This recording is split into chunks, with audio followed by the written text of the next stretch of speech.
Yo, what is going on, people? Welcome to Throwdown Your Questions, episode 236. I'm your host, Tony Polanco, and tonight I'm joined by Emilio Lopez. What's up, people? How's it going? Chris Seeley. Hey, what's up, everyone? Carlos Romero. Yo, yo, yo. Ryan Monjoma. What up, people? And Adam Vale. Shalom. All right, Brett will be here. Maybe he won't be here. Who knows, man? Stuff. We were talking about some interesting shit before the show, man. I wish we would record some of that and just let you guys hear, but sometimes it's a little bit too fire, you know? I mean, you can always record that stuff and we can put it out somewhere. One thing I will say, though, because, we like to give shout-outs to people we like in the community.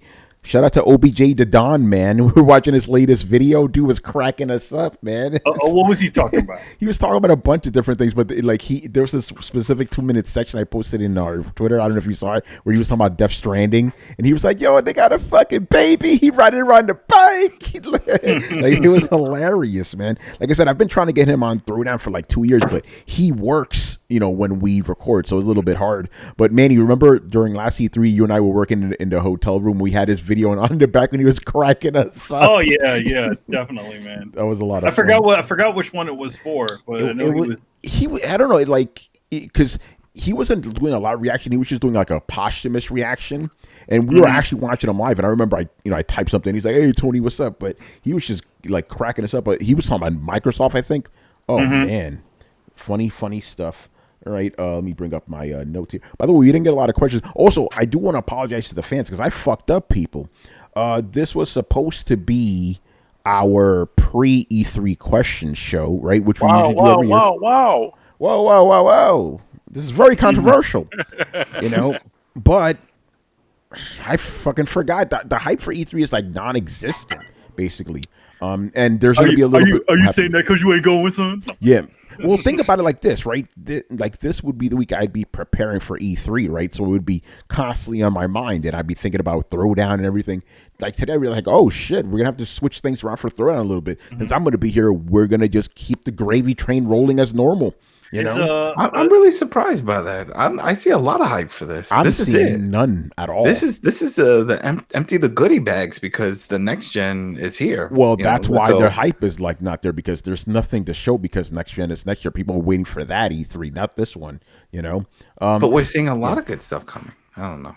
But it's I don't know, man. But the actual hype for the actual E3 doesn't seem too much. I mean, think about it like this. Like I said, usually around February, March, we start getting questions for E3. We didn't start getting them until last week, and it was like 3 of them. Usually we have to hold people back, It's interesting this year, man, but, kind of makes sense.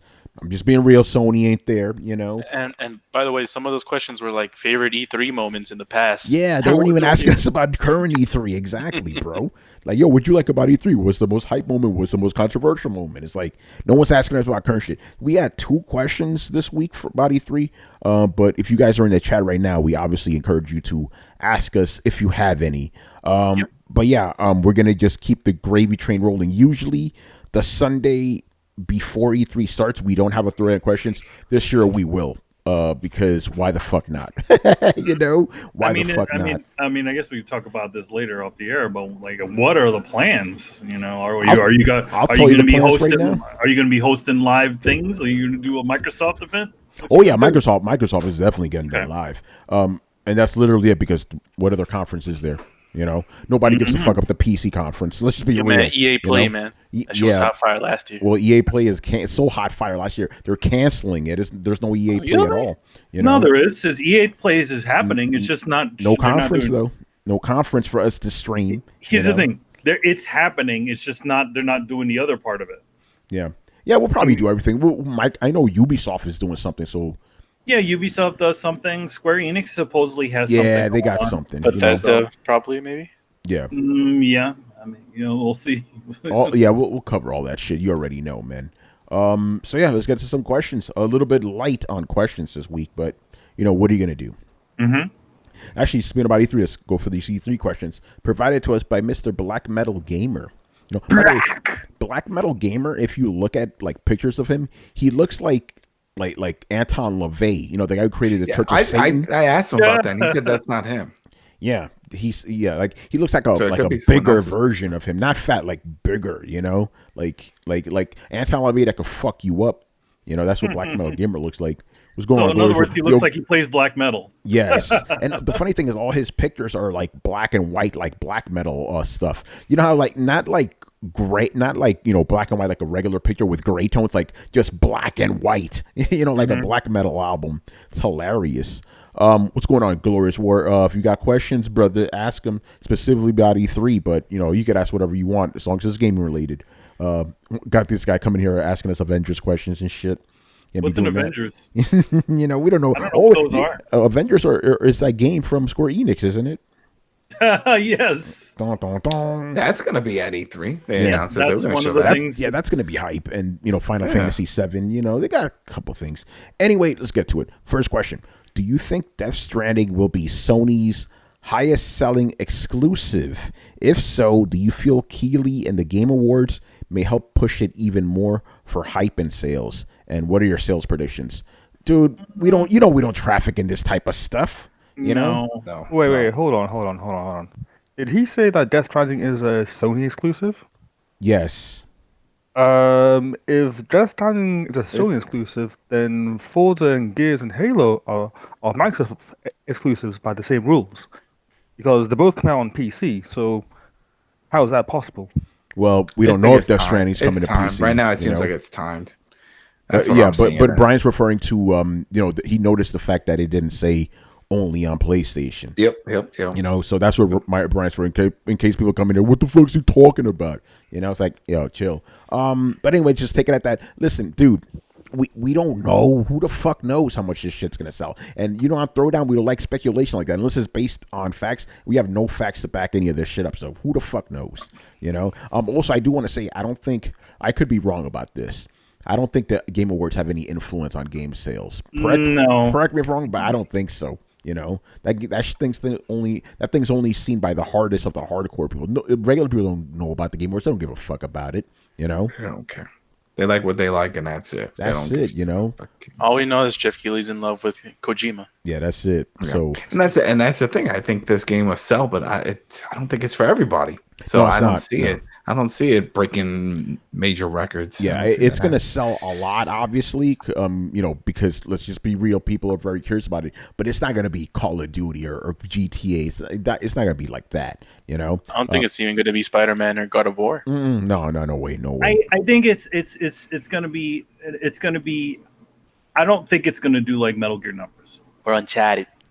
Or Uncharted numbers. I think it's going to be somewhere in there because it's a sort of divisive sort of game. I mean, granted, it's probably gotten Sony a lot of attention and stuff, but I also think that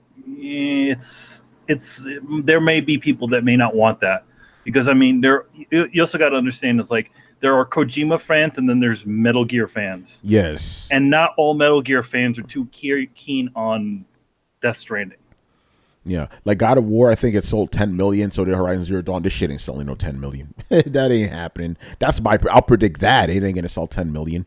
But who knows? But again, who knows, man? Yeah. It's hard to gauge this sort of stuff. Even like quote unquote professionals, you should get this shit wrong too. Yeah, we don't even know if this is gonna be a good game or not. Yeah, it could be crap. It could be. We don't know. It's a shot in the dark. I mean, it's like this is officially, yes, Kojima is a time-tested developer, but he's only really only thing that he's, the thing he's developed the most is Metal Gear games. Can he possibly do a game that's not Metal Gear related? I don't know. Yeah, it's been a long time since he's done a game since the game Snatcher. He hasn't, or Police Knots. He hasn't done a game that wasn't Metal Gear. Zone of Enders, he never directed either one of them. So, also, this is going to be a game where Kojima doesn't have any restrictions on him, right? This could be another George Lucas situation, right? Yeah, Look what happened with George Lucas when he didn't have any handlers, when he just had a bunch of yes men. You know? What happens when there's a bunch of people, when there's when nobody questions the things that you do. Like, in other words, you're just doing whatever the hell you want. You kind of get episode 1, 2, and 3. Exactly. Sometimes as an artist, you have to have people around you to kind of say to you, hey, that's kind of stupid what you're doing there. Maybe you want to rework that a little bit. I mean, every book, every music, every album, whatever, it always has other people involved. It's never just done by one person. Yeah, I mean, it's that person's initial, idea, the first person. But there's always, you're always showing things to your friends, you're showing it to certain people. And if you have a bunch of people that says, "Oh no, you're a genius," that just keep on saying this to you, and actually having the real people are the ones that are able to say to you, "You know what, this is not working," and not afraid to say that to you. Yeah, exactly. You can't have all the in the back. You can't have that. So yeah, this game could like show us like, oh man, yeah, Kojima needs some fucking like restrictions, man. You know. So there's a lot for him. There's probably a lot riding on that one. Yeah. Yo, Brett, what up? What up, guys? Yeah. Quick thing, Brian. Days Gone does not have a only on PlayStation. On that. Interesting. Okay, I never noticed because I don't care about that game. Exactly, and therein lies why people have noticed it, because not many people were caring that much about Days Gone. But yeah, at the end of the game, the Days Gone trailer, it says "Greatness awaits," as it always does. Yeah, even though that is a full on PlayStation exclusive, but how about on the box art? No, wait, Tony, you get your games digital, right? Yeah. All big. Because usually, like on the box art, it says only on PlayStation, like at the top left-hand corner. Like Brian, Glorious Word says that you're trolling with that statement. I'm not trolling. Like, it's true. No, I also heard them say they wanted it on PC. Horizon, on God of War, it's like just there, the top left. So it's like, okay, this is like the stamp of, hey, this is our exclusive, you know? Yeah, it does say it on the promotional box art. But he says you're speculating. there's also the thing that Death Stranding, the Death Stranding box art is probably not even the real box art. Yeah, it's probably not final. You know, I want to read some of the comments here from Glorious Word specifically. He says that Death Stranding is going to be a better seller than Metal Gear if it's rated 90 or above. Interesting. It's still going to be tough. Yeah, I think it's still going to be tough because it all depends on what type of game is it. We don't really know. I think it's going to be. I think the game's going to sell a couple million, but I don't think it's going to be fucking God of War numbers. No way. You know, no way. That's not happening. Even if it is 90, you know, you could already. Kojima in general makes games that are not like super mainstream. You know, and this one's even crazier. Yeah, and then some people say, well, Norman Reedus is going to help sell it. I mean, he was in a Walking Dead game before this, and they showed his likeness, and it did not. Exactly. You know, it's not. No, I don't think he has that type of following. Nobody buys a video game for the actor. Come on now. And I mean, that was the biggest. That's the sort of biggest criticism I have with this game is that who gives a shit that Norman Reedus or Mads Mikkelsen or whoever the hell other people are in this game? Kojima cares. Yeah, Let's just be real. He cares. He cares, which I think, to be honest, it's like why it doesn't matter who's in the game. What matters is the actual game, what you're doing in the game. You know, I don't understand what he did. It was like, hey, you know, I want to work with the big actors that I want to work with. I want to put my buddies in pivotal roles inside of the game. You know, most people, you know, I'm sure if any of us were working on a project, we probably, if you could have almost everything that you wanted, you probably would do it. Right. Yeah, all you guys are going to be in the official Throwdown movie, man. Yeah, we put we make the Throwdown video game, and and like he also worked with Norman Reedus previous to this game. Yeah, he did. Well, I definitely think that was that totally got people's attention for one reason, because of all the shit that was connected to it. He did that because he knew it would get a reaction out of it. Yeah, I don't think he didn't. I don't think it was any sort of bullshit where it's like, oh, I didn't know what was going to happen. No, you knew what you were doing, bud. Yeah, I would have did the same thing. Yeah. By the way, Glorious Word, thank you for the bits as always, man. Our consistent bit thrower, which we chips and bits. But this is an interesting comment. I need to know where you're getting these numbers. He goes, Days Gone is going to, so that's him speculating, is going to sell 5 million copies in its lifetime. Death Stranding is going to do better. We don't know that. We don't know that. We don't know either. We don't know if the game's going to sell 5 million Days Gone, and we don't know the Death Stranding is going to do better. We don't know that. That's just speculation. I mean, to be honest, like again, like we go back to the Order 1886.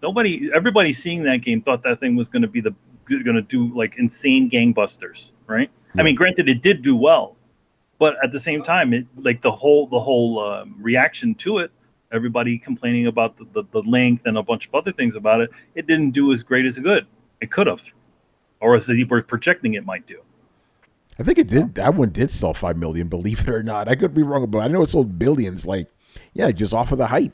You know, 4 million. Thank you. That was the number. It's crazy, man. But that was it. That's all it made. You know, and also, you know, Watch Dogs, the first one, that sold 5 million. Look at that. You know. Yeah.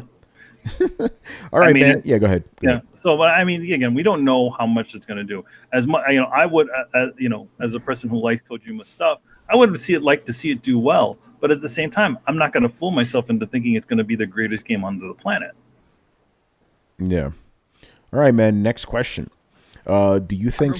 Oh, what's up, Brett? Hello, Brian. One of the things I don't think you guys are noticing is that this was Kojima's chance, and still is, to grab a wider audience than the Metal Gear audience. Metal Gear, as good as it is, there have been a lot of people that are like, yeah, I played up until this game. You're getting diminishing returns to a certain extent. This was his opportunity to open up to a wider audience who haven't played a Kojima game before, because he's mostly been focused on Metal Gear for the last decade. Yeah, that's true. So I want to know, was that something he even took into consideration? Like, hey, I need to make a more, or I should make a more mainstream game. I don't know if he. I don't know. I thought 5 was like their highest selling version. I think it was. Yeah, Metal Gear. Yeah, so Metal they Gear was their best selling. A lot of Metal money Gear. from 5. Yeah. So I thought so that there's was no their- diminishing returns there. Well, no, I'm saying it did well, but he's still focusing on the Metal Gear audience. Some people picked it up, but you know, when a name like Kojima makes a new game, and this is at least me personally, I'm like, okay, I fell off the Metal Gear franchise somewhere around 3. And that's fine, but I am interested to see what he does outside of the Metal Gear franchise, and I can't imagine that I'm the only one. Oh yeah, we all do. I'm you know, sure a lot of people are wanting to see, but again, again, there's different types of fans. Like there's more, you know, within that sort of ilk, where there's like, okay, there's the ones that are willing to follow him to the ends of the earth, and there's the ones that are just like, you know, I don't know about this baby thing. You know what I mean? You know what I mean? You know, to the point about Metal Gear 5 selling better than the other Metal Gears, it was also the first one that was multiplat, like those huge releases from the jump. Yeah, from the jump. That's true. And it was cross-gen. That is also true. It sold on both generations at the same time. Yeah, that's a good point. Mm-hmm. Think about that. Horizon sold more than any other Metal Gear Solid game. Yeah, of course, it's a more mainstream type of game, dude. You know, that's not a surprise. Yeah, like Horizon, there's not. I mean, you know, that's a simple game. It's in the future. You're fighting robot dinosaurs. That's it. That's the game. That's easy to sell. Metal Gear is more complicated. You can't pitch Metal Gear in a sentence. You know, it's different. Horizon very mainstream. You know. Oh, I can pitch it. Go ahead. Metal Gear Solid, a game with not that many Metal Gears in it. Oh shit! What's a Metal Gear? You know. All right. Okay. Do you think Sony will ever return to E3, or will they just keep doing their own random shows and dropping trailers to be competitive to E3? Do you think investors see this as a better trend over E3? Interesting question. Well, I mean, here's the interesting thing. Last year was a weird year for Sony. For one, their booth, they had this huge ass booth, and they really didn't fill the space with anything but Spider-Man and maybe some others titles. In the past, they used to have a lot more games available. They filled the whole space up with this giant stage. And then during the E3, the actual presentation, the press conference, you know, it wasn't the usual in the theater thing. It was this kind of weird sort of like, you know, Last of Us room, and then there was this giant dome thing, and then this big open space. And they couldn't let a lot of people in there. In fact, it was less people in that version of the press conference than there was in the previous years. So I think in a way, they're sort of saving money. Could be. And let's just be honest, this year, I mean, Death Stranding's coming, we know that, but there's not really a lot to announce. There isn't. I mean, the ones that we already know that, you know, we already know that Ghost of Tsushima is coming at some point, right? We know that The Last of Us 2 is coming at some point. And then we know there's a third one, right? Isn't there a third game that's coming? Ghost of Tsushima ain't coming out this year, though. They're not coming out. They're not coming out this year. Nope. Okay. And Last of Us 2 ain't coming out this year either. So and Dreams, who the hell fucking knows? Yeah, who knows? Dreams is in beta right now. What's the rumor that Last of Us is coming out in September, October? No, Last of Us 2. The rumor is March next year, February. I think I think that the what we call the end of the fiscal year is probably going to be when they're actually going to release those things. I think we're going to see Ghost and Last of Us around that time. Last of Us 2, that's the game it's going to fucking sell. No question about that. Death Stranding, we don't know about that, but Last of Us, we can make predictions on that, but we won't because we don't do that on the show. Go ahead. And I think they can. Well, I think. Oh, go ahead. Oh no, go ahead. No, I was going to answer the question. As far as them doing it in the next years, I do think that they're going to come back. I think in this situation, they're like, I feel like it's more like, why are we going to spend all this money on these games that we currently that are just to promote this this handful of exclusive games, and do a whole press conference when we are probably going to be doing something bigger for the next thing. Can I present a crackpot theory? Uh-oh. Go ahead. I think Sony and Microsoft are both backing off of the E3 spectacle because it is essentially a competition. And neither one of them are confident because they don't have a whole lot of spectacle to show right now. They can show a lot of glitz and glam, but they can't show a lot of meat and bone. Microsoft hasn't backed off. They're still there. Microsoft's actually going to do their biggest show this year, 2 hours. Maybe then it's just that Sony Sony doesn't want to lose E3. That's, I guess, where I'm going with this, because losing E3 right around the launch of a console was so disastrous for Microsoft last cycle that I think they're just like, yeah, I don't think we may lose E3, and then all the articles will be about Sony losing E3 ahead of their next console. I think it's just damage control. There's nothing to show, there's nothing to gain, and there's everything to lose. Yo, you know what I'm thinking right now? You know that meme where like the guy's like, touching his head and shit. So it's like you can't lose E3 if you're not at E3. Exactly. You just won't be talked about. Dude, that's right? all. Yeah, the black dude. Yeah, like, Hey. It just means that they won't be talked about. They won't be in the news. It's all. But you it's all gonna be technically about can't lose E3 if you ain't there. But Brett, just a quick revisionist history here. Microsoft didn't launch off horrible because of E3. It was previous to E3. It was their whole launch thing that. Yeah, but E3 locked it. Everyone was like mad. Yeah, I remember it. It was ooh, that's not good leading up to it. Let's hope that they save it at E3. Oh, E3 was just a fucking disaster. No, their E3 was good that year. E3 was good. It was nothing but games. It was better than Sony's that year. Yeah, it was awesome. That was a good year. Even though Sony technically won because they dropped the whole 400 thing, Microsoft's E3 was way better 2013 than Sony's, Sony's had a lot of bullshit in it. Like, Microsoft has nothing but games nonstop. That's what you want to see. You don't want to see all this Sony had this other bullshit, other stuff. Like, nobody wanted to see that shit, I'm just still talking about like fucking indies and like. Yeah, it's like nobody wants to see this trash. Powers, remember that? Oh, we got Powers coming to place. Who cares? Shit, did that actually come out? I don't even know. Yeah, it did. Yeah, it had 2 seasons, didn't they?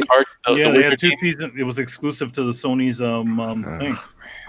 You got it for free. Nobody watched it. People, in fact, everybody who had PlayStation Plus got that thing for free. Read the comic book, man. Fuck that fucking show. You go ahead. Glorious War mentioned Sony hit him with a no DRM and $400 price tag. And those were the punchlines that got all the headlines. Yeah, those were the big ones. Don't get me wrong, but like if you're looking at both conferences objectively that year, and we even said this, when we were back on SCF and Play, we're like Microsoft had the better press conference this year. It's on wax. I remember watching that video. Yeah, man. Because everybody was like, oh, Sony, oh my God. Panties getting wet and shit. Me and Manny get in there like, no, hold on. We were still on STFU. And remember we had, I don't know if it's the videos out there, but we had like Hip Hop Gamer. It was like, yo, $400. $400. To time up the hype and the shit that they dropped in the few weeks before E3. I count all that as the E3 spectacle. Same way, like, it's Christmas time, it's Christmas, whatever. So I count both the parts. Maybe I'm wrong in that. Technically, yes, their showing just at E3 was a very solid showing. I do remember that. Oh no, don't. Yeah, but the fact is, Microsoft just launched fucked up. They fucked up bad. What the fuck was the question again? I Oh agree. yeah, So, I agree with Manny. Like yeah. I think they'll come back next year if they have enough things to promote. Because I agree that PlayStation I don't. 5. Yep.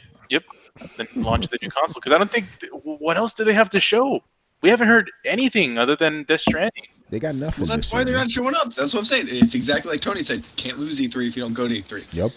You can't fill part of the thing in with Vita stuff because Damn. By the way, I want to give a shout out to Paris Lilly from Gamertag Radio. His theory is that both Sony and Microsoft are going to be gone from E3 period starting next year. None of them are coming back. I don't know if they are, man. Yeah. I think E3 is dying. Oh yeah, no one's denying that. No one's denying that. And Brett, you're finally admitting that because you were like, "No, E3 is important. We need that 1 year. No, that one time a year." I want E3. Yeah. I want a thing like E3. Honestly, PAX will probably just pick up the slack. I think here's the thing. I think the one thing about E3 is that it doesn't fully understand how to create a show that is good for people who are in the influencer / games media section, as well as just the plain old fans. That last year was better than the year before, but it's still having these sorts of growing pains. I would agree. I think it needs to learn to be a central spectacle. I really wish that they would, and I, to be honest, we don't know how much it costs to get a space out on the show floor, but all I know is whatever it is, it's probably a lot of money, because in the few years that I have, in the years that me and Tony have gone since 2013, every single year, I notice that you see less and less independent developers with booths on the show floor. It costs a lot of money, man, and more of these giant mega booths that are controlled by the big companies, the big publishers. I feel like these little guys can't actually get in there anymore to kind of showcase their titles. Yeah, I want to read some of the stuff from Glorious Work because he's sending us some bits. That one's about Death Stranding. I'll come back to that later. He said Sony is saving $20 million, and they also got beef with the ESA. I didn't hear about the beef with the ESA, but I could imagine Sony spending about $20 million at E3. Now they don't have to, Yeah, think about it. I mean, to be honest, even Nintendo for a good minute wasn't even bothering with a portion of that. Like, they weren't leasing out the stage space to do their big shows and stuff like that. Yeah, exactly. They weren't doing press conferences anymore. Yeah, E3, man, it's going to be interesting. Anyway, any of you guys want to jump in on this real quick? This question. If not, I want to go back to something Glorious War has to say about Death Stranding. Go ahead. He says, all I'm saying is Sony marketing is going to sell Death Stranding better than Konami ever did with Metal Gear. Interesting point. He's right. Come on. I think, it's a highly marketable game. Yeah. It's a weird psychological thriller with all kinds of little teaser trailer bits. They're going to market that shit like Spider-Man. It's going to be a huge success. It's just going to. Just because, if for no other reason, look, this game is going to sell like hotcakes for the same reason that seats sold when Michael Jordan played baseball. Everybody's going to come to see. Everybody wants to. That's a bad analogy. I don't want that. You saw how that ended, Yeah, no, I didn't. I'm saying, like, even if it's bad, it's going to sell well. Oh yeah, I think we're saying well, Michael sure. Jordan I agree. bought the Wizards, and then he said, "You know what? I'm going to play for the rest of the season." I was like, "Oh, does he still got it?" No, he did not. He did not. He did not. Initially, I don't think anyone's doubting. I think it's going to sell very well initially. Whether it'll sell in the long run, God of War numbers, we'll have to see about that. Yeah, I don't know. I don't know. And I'm willing to just let it do what it needs to do, rather than just go around and speculate as to what it might do. We're talking about 5 million. I'll agree with that. Yeah. Come on, out of a 77 million install base, you don't think you're going to get 5 million copies of a 77 million what? Install base. There's 77 million PlayStations. There's 96 million PlayStations. Oh, Jesus Christ. Yeah. It's been a while since I checked that number. Okay, out of 96 million, you don't think you can capture 5% of PlayStation users? I think that's fair. I think that's fair to say. I think the game will sell 5 million. Whether it'll sell 10 million, that's a different story, Oh, yeah. 10 million's a hard benchmark to hit. Yeah. I feel like to get to 10 million, you have to have a solid game, because no matter how much that first hype rush, you have to have that continued burn sale to get to that 10 million point. Yeah, no, I agree. I think 5 million is a good number because think about this: the Order 1886, 4 million pretty much at launch.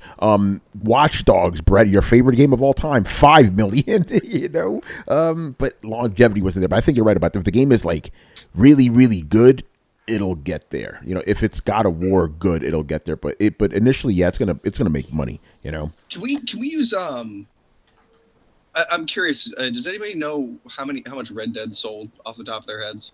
What was it, 26 million last time I checked? Okay. I mean, see, they're still selling. Yeah, they're still selling. They're Yeah. still selling. Yeah, last time I checked, it was like 26 million. It sold. Remember, It's and also fucking online's out of insane. beta. You know, Well, you online can't- is no longer in beta. Yeah, online fucking sucks and nobody plays it. That's actually good for this instance though, because people aren't buying Red Dead for the online component because all their friends are playing it. They're buying it for the game and how good people have said it is. Yeah. So I think Red Dead is a fair high watermark. Like, I don't think you're going to sell more than 25 million. Like, I don't think any game is going to sell more than 25 Yeah, it's very rare. That's Call of Duty level right there to sell that type of. Usually, like big sellers are like 10 million. The mega sellers, they're in the 20s and above. You know, obviously GTA is in a class all its own. You know, nobody's touching that fucking game. What was it? 100 million sold, 110 million. It's ridiculous numbers. Yeah, you know, big market exclusive. Counting that. Still going. Big market exclusive games. I don't think 5 million is an unreasonable. No, I think. There you go, Black Metal. We answered your question. 5 million. There you go. There's our speculation. You know, but that's based off of facts. Because there's some motherfuckers out there on other podcasts. I will not name them. They just talk out their asses, man. We don't do that on Throwdown. All Major right, Nelson. Shit. Caught you. Also, notice we're not giving you a number. We're just saying it'll probably hit the 5 million benchmark. Oh no, I believe it'll sell 4.7 billion. You know, with that shit. You know, Brett will come. No, it's gonna sell 4.9 million. You motherfucker. You know. Oh man. Does it have an online component? Yes, it does. Yes, it does. Yeah. Ooh, that's gonna help its long sales. Yeah. But it's not like an online component that you're like. Yeah, I feel like it's gonna be somewhat like a Dark Souls online component where it's like there but not Brett there. just got hard.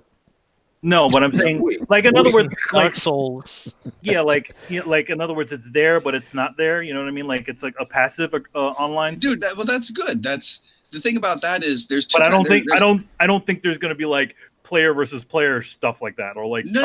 It doesn't even necessarily need to be like that. Just an online component creates community, and community creates longevity. Longevity creates continuous game sales and grassroots hype. No, I'm going right to tell you. that. I'm going to say this.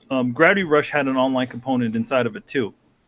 Didn't do anything for the They game. shut them shit down, didn't they? They shut that thing down not long ago, and it was a passive. It was a passive online mode too, where it was like you could people could issue sorts of challenges. There was like a kind of a scavenger hunt aspect where you can take a picture of a special item somewhere in the world, and it'd appear in your world, and you use a photo to kind of match where it is. But it really wasn't much. Did you guys ever play The Last of Us multiplayer? Yeah, that was trash. Yeah, man. I was like, what was the point of this? Trash. And I think there's another game that had there's also the online mode of Journey where you really didn't have any sort of choice as to who you'd be playing with. You'd just be playing with some random person and couldn't speak to them. Oh, Yeah, but at the same time, like games like Dark Souls, since you brought it up, I think their online mode really helped their longevity. I mean, nobody's talking about Shadows Die Twice. We talked about it for a little while. It's not feverish the same way a Souls game normally is, and I think that's. There still seems to be talk about that, but you definitely a player versus player sort of online mode or assisting thing does help to bring the game along. But I think that again, like for Shadows Die Twice, I think it's trying to be more of its own thing. That's why it doesn't. It's essentially almost the opposite of a Dark Souls control scheme, and like all the same tactics that you've used in any of the Souls / Bloodborne games doesn't even work in this game. Yeah, but they do that in every Souls game. Like they do that specifically to fuck with. Like when we went to Bloodborne, what did they change, Chris? Your your healing button. They swapped your healing button with your roll button or something like Yeah, that. they swapped those two, so it's confusing, and I accidentally heal myself when I want to dodge. Oh man. Yeah, All right. they did that Yeah. just to fuck with people who already had the control scheme down. I mean, to be honest, it made sense to me because I always remember the roll button in Metal Gear being the X button or the cross button on the bottom. Oh no, they did it on purpose. It is one of the greatest gaming trolls ever, because everybody, like Chris, everybody like, yep, tried to dodge, oop, healed myself, tried to heal myself. Why did I just roll into the attack? Why? There was no reason to swap these buttons, yet you did. In the first game, they made a pendant that had a secret attached to it. You know what the secret was? There was no secret. People looked for like 3 years. Oh shit. Yeah, you know what I'm talking about, Chris. Yeah. Was that like the equivalent of like, hey, here's the code to get Shenlong in Street Fighter 2? It pretty much was Shenlong, yeah. Oh man. Well, The Shenlong thing, that was started by GamePro though. Yeah, it was a fake thing, but people thought it was real. By the way, shout out to Roach Smoke, man. He goes, I think Death Stranding will be a shallow game with a sick story. No way Kojima makes a game so quickly, especially when he was traveling everywhere. That's an interesting take. I'm gonna say this. Like, you gotta understand, like, for that game, that a lot of those Metal Gear games, every single one of those Metal Gear games, they developed a new engine. Yeah, they spent no like 2 or 3 years Metal just making Gear games ever used the same engine. We're talking from Metal Gear 1 to Metal Gear 2, that Metal Gear 3 was a new engine, 4 was a new engine, 5 was a new engine. Every single iteration of Metal Gear had a new engine developed for it. 6 years from, for Metal Gear Solid 5. So yeah. Death Stranding, what did he do? He took the existing engine and just tweaked it a little. He just took an existing engine and tweaked it. Now, the one thing about like the Kojima's sort of directing style is also he doesn't in this version of directing, he doesn't need to make a full-on design document. So when he was working for Konami, and Konami tends to or a lot of Japanese studios tend to want full-on design documents from beginning to end, how the game is going to be. In this situation, he's just sort of playing it by ear and saying, okay, you know what? I wrote the script. Okay, what if we did this? What if we did this? In other words, doing it while they're there. And then the other thing is, think about this. What is it like as far as open worlds go, right? How much really needs to be actually specifically designed? You're only talking about a few buildings and stuff like that. A lot of it just looks like open space. So I'm thinking he just says to these guys, "Hey, you know what? Make me this environment that looks like the Netherlands, and put a big mountain in the background." Yeah, that's bad environment design though. Like, good environment design ushers the player in certain directions. Oh no! I'm definitely thinking he had an idea. I mean, like, you look at because you do understand, Brett, that most of these big games nowadays have procedurally generated backgrounds, right? That makes me angry. That's one of the reasons I love Breath of the Wild so much, man. No, and I'm sure that one is also done that way too. But the thing is, what gets edited in the system, like, Spider-Man, that's that whole city is actually, most of the city is actually procedurally generated. That's how they were able to do that game, because they weren't directing every single building, and that's why every building isn't correct. By the way, Manny, you need to correct that. You don't mean procedurally generated where it's random every time you bump it up. You're talking about no. Yeah. What you do is they procedurally generate it and then they lock it. In other words, it's like, okay, you set the parameters of like, okay, only these starts, set up the whole streets, and then be like, okay, these are the parameters. What kind of buildings exist in this sort of area, and that's how they did it. So in other words, it's not going to be randomized. It's like in other words, a computer is generating all these buildings based on the assets that you have given it, and then they lock it. Just got to get it clear, because specifically for me, when I think random, procedurally generated, it's like it's random every single time. Procedurally generated doesn't exactly mean randomized. It just means usually does by a computer. It means it's done by a computer. Yeah, it's not done by hand. Yeah, just to get that straight. Also, just quickly, even with the scripting, like before, Kojima had to write the full script. The actors would come in and go into a booth and read everything. He said this time they made changes on the spot. He would listen to what the actors had to say. He's like, hey, that's a good idea. Let's go with that. Exactly. Remember, there's this little thing he told us, like Norman Reedus specifically. He says like there's some directors where, like, let's say you put a bottle here, right? And if you move the bottle back, they'll be like, no, put the bottle back where it was. He's like, Kojima would be like, okay, what if I put the bottle here? Kojima would be like, okay, what if we put the bottle there? But then if we put another bottle on top of that too, he's that type of guy. So I'm thinking it's a lot of that sort of stuff. And I think that's also something that's happening within his team too, rather, where it's like, hey, what if we did this? And he'll be like, he's like, what? I like that. What if we did this and then we did this? I think it's the design of this game is a little bit more open, and I think it's also being that I think he probably trusts his teams to do the thing that they need to do once he's given them the sort of direction. Yes. And then that probably helps it move faster, But I think the engine, that's the big thing. He didn't have to build the engine this time. No, and then not to mention he also had people in the people at what was the guys that made the Decima thing? Oh, Gorilla. Yeah, he had those guys. He had guys at Gorilla over there also helping them out, being okay to kind of help their guys fully understand what's going on, to help develop sort of additional things for the game so that they could create it. I think it's like, I think there's a lot more, just a lot of things that made things easier for this time around. I mean, to be honest, that's not bad. Like 4 years since 3 or 4 years since Metal Gear 5. That's not bad.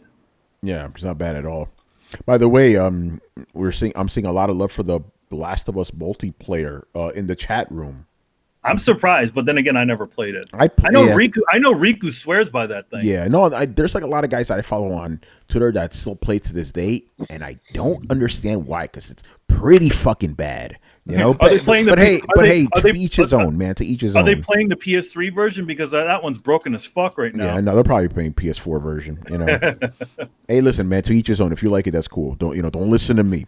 We're not. Here's the thing. We're not the end all be all of things. But it's like, just because we're fully aware that we may not be the audience for that sort of thing, and that's okay. Yeah. Then why the fuck am I listening to the show? Doing it to something else. Yeah. Oh man. All right. Moving on here, Mr. G Megaforce 123. All right. Okay. Should remasters fix the bugs the original versions had? I've been playing Assassin's Creed 3 Remaster, and I'm enjoying it more this time around, although it's still the same buggy piece of shit I played when it came out. I'm not even going to address the frame rate. So yeah, shit, if they do a remaster, should they fix the bugs? Yes, to a point. There's only so much they can fix, and Ubisoft came out about the frame rate. No, and if they don't, then the people shouldn't buy it. No, you got to fix it. And improve it. They improved the map in AC3 remastered, and they made improvements with the lighting and stuff like that. But then there's still some things they could not fix, and they even addressed that. So I think they should. I mean, we're expecting. At least I am. I'm expecting all kinds of shit to get fixed in this remastered for the Ghostbusters.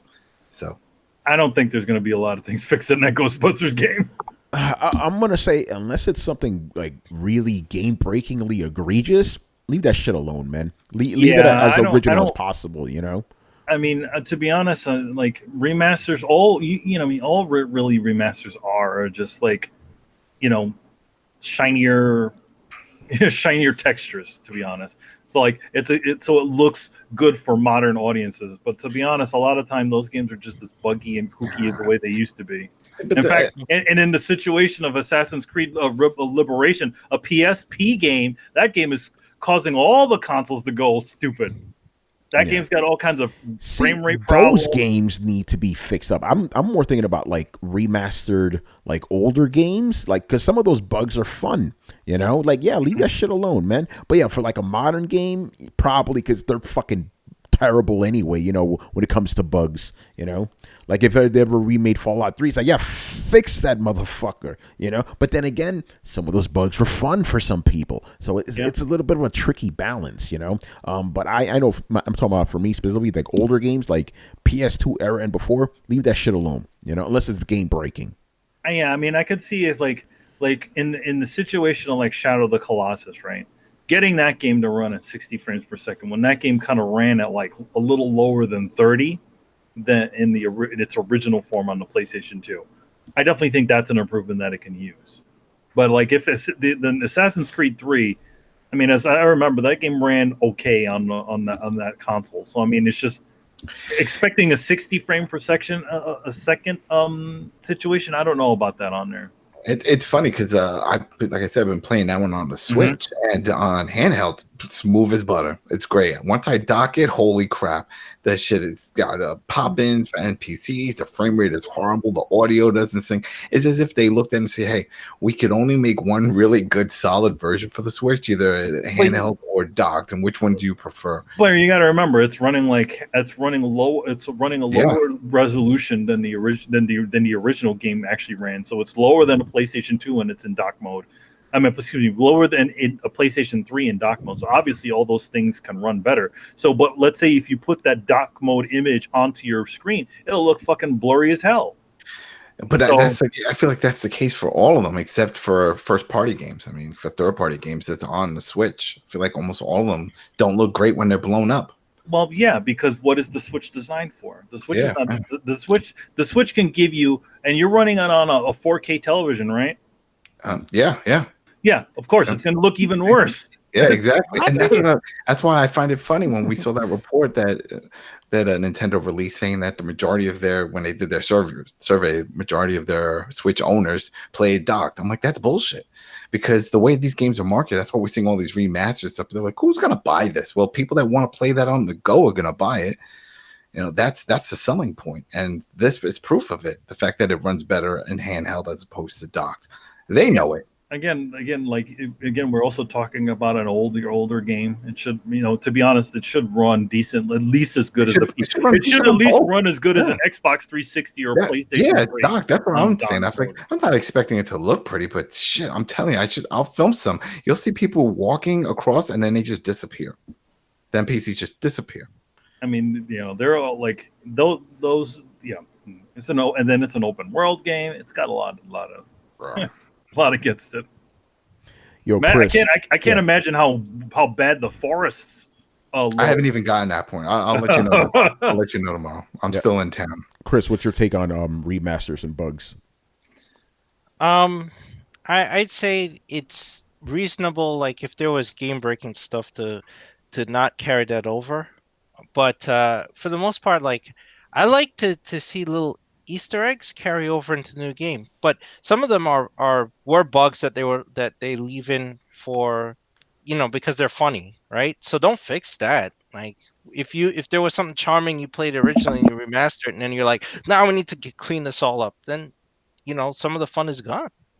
Yeah, man. And also there's a time factor too. Like these guys want to crank this out and not spend much money on it. Yeah, so they're not gonna only fix maybe visual bugs, like not visual bugs, but like give it a nice spit shine on the surface, do a couple of bits here and there, but they're not gonna go and start fixing old things that were and then not to mention, who's to say that if any of the people that originally worked on that game actually are still there, be like, hey, yeah, we always wanted to fix that. Most of the time, it's a different studio working on it altogether. Yeah. All right, Mr. Carlos. I don't think these developers should feel obligated to fix their game, just like how the consumers shouldn't feel obligated to buy these games. So fuck them. They're cash grabs anyways. Oh, damn. If the game wasn't good back then don't expect it to be good now. Damn. Well, I mean, it's not like they remaster bad games, dude. I know exactly, right? So it's like, we're remastering Fallout 3. We were totally fiending for a Gex 3D remastered, right? Yeah, so it's like, I mean, mostly these are sort of cash grabs for nostalgic purposes for a lot of people. So there's some that played for the first time in the remastered, but I don't know if I don't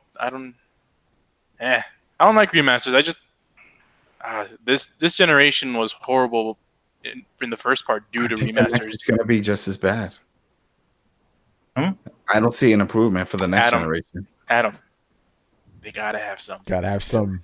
Nah, man. Well, no. Well, now you don't need to do a fucking remaster. All you need to do is just get a texture pack, and when you stick it into the new console, it'll just be, hey, look, it's 4K mode now. Shit, we're already seeing that when with the movies. They're talking about doing 8K for the movies. Oh, you know what I saw? What'd you Oh, see? damn, off topic. I saw the 4K restoration of 2001: A Space Odyssey. Oh. Very nice. Like those puppets looked even faker, man. Well, there wasn't any puppets. I know. That's the funny part, man. That's the joke. That's That's the joke. You know, and it's still not as good as the Bigfoot.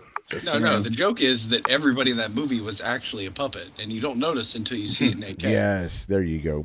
Yeah, You know, all that blurry shit hit it. You know, the one thing about doing things on actual film as opposed to doing it full on digital, you're locked down to whatever resolution that the film was already done in, right? Yeah. When you can literally, if there's real film out there, you can literally do a higher resolution scan and do an 8K presentation of it. That's a good point. Brian.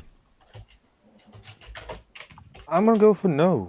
Like, if they want to keep how the game was at that time, then by all intents and purposes, they have to leave things the way they were, which is kind of sucky. For But then multiple that's reasons. just a port.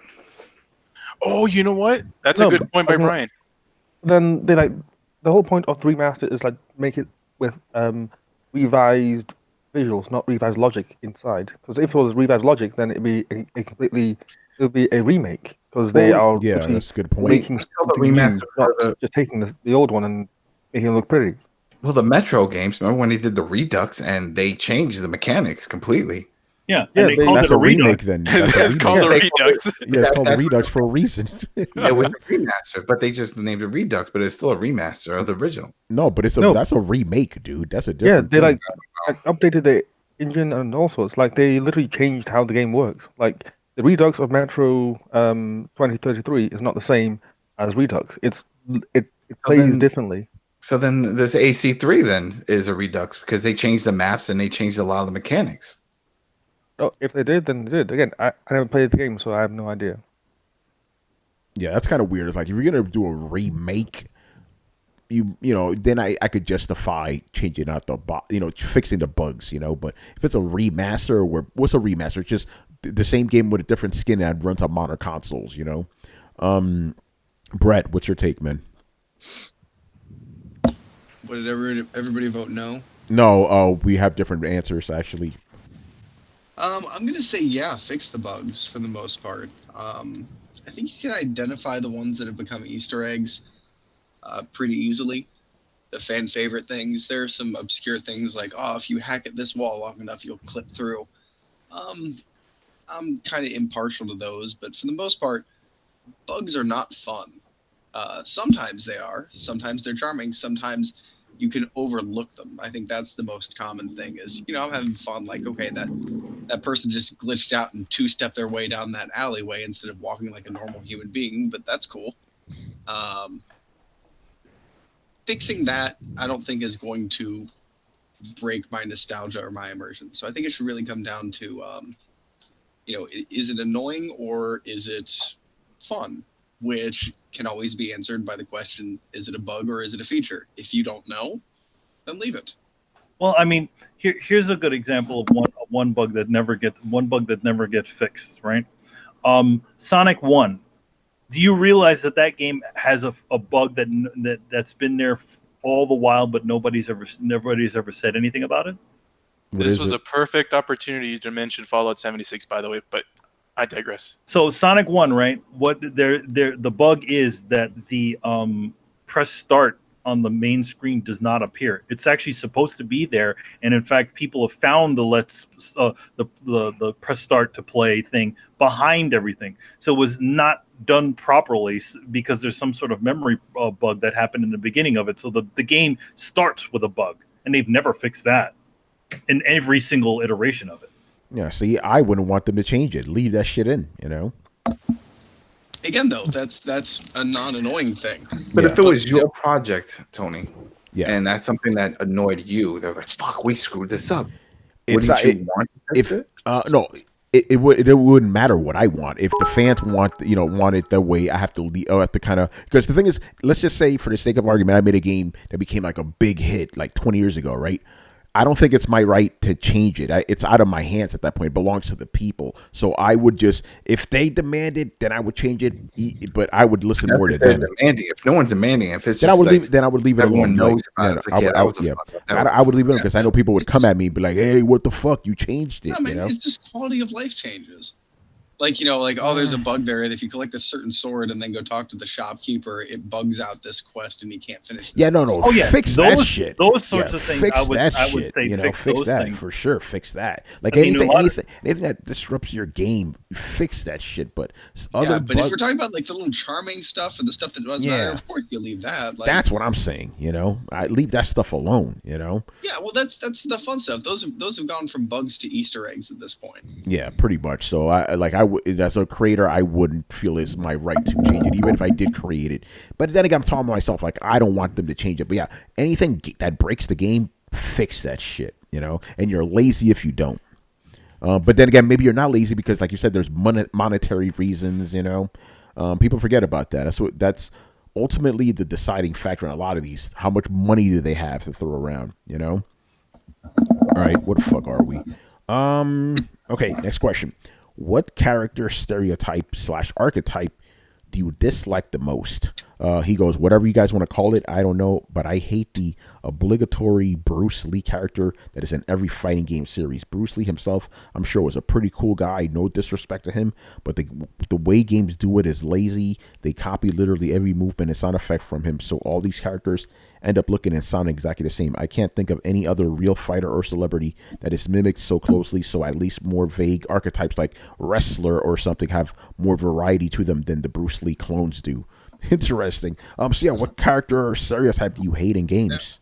In fairness to that, Bruce Lee did invent his own style of fighting. So if you're going to have somebody do that style of fighting, they're gonna resemble Bruce Lee quite a bit. And to be fair, Bruce Lee type character is not on Smash Brothers.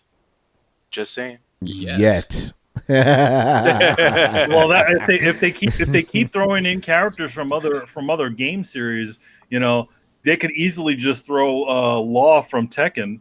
Yeah. By the way, before we even answer our individual things, let's name some of those Bruce Lee stereotypes, right? We have Law, right? You have Fei Long. Mm-hmm. Who else?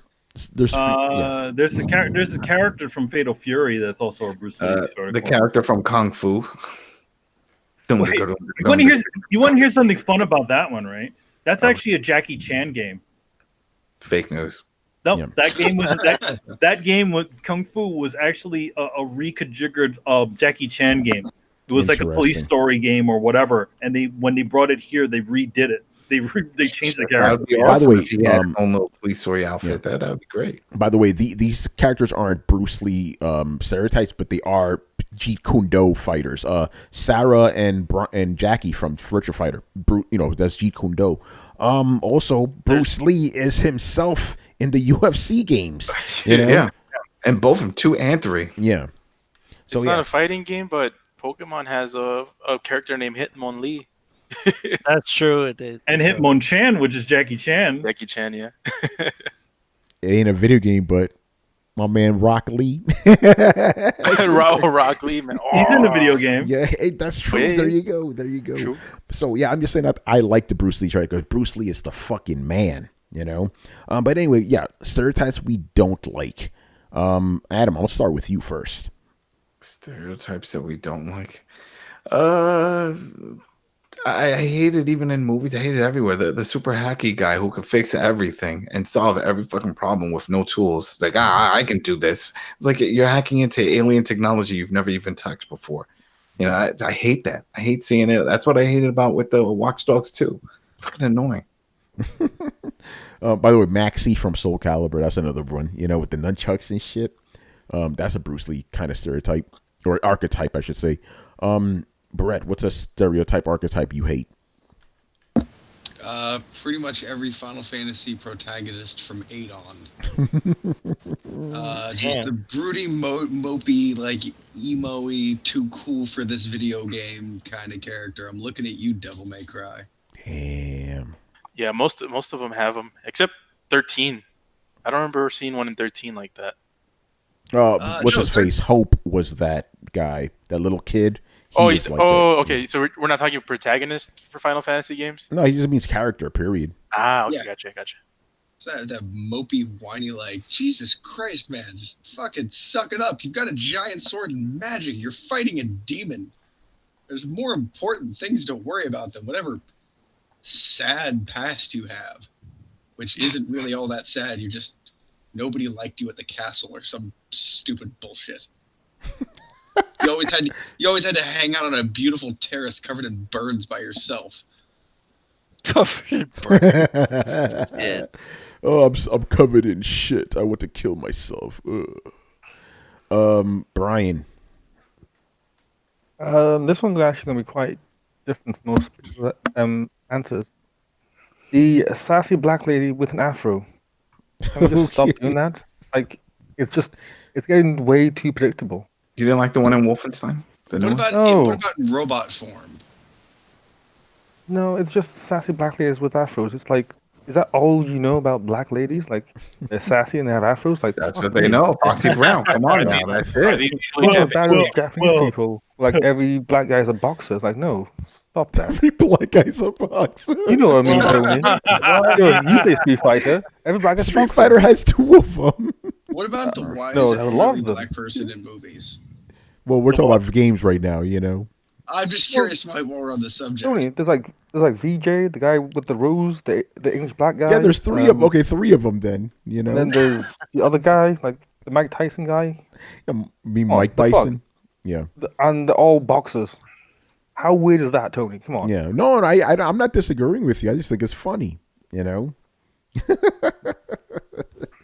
Yeah, Oh, man. black sassy ladies with afros. You need to stop that. Give us some examples of those in games. Wolfenstein was one. The latest one. Yeah. I had like a. Hold on, I actually find like this. He We'll made a list yeah. of it. We'll come back to you, Brian. So what kind of character? What kind of character? Yeah, go ahead.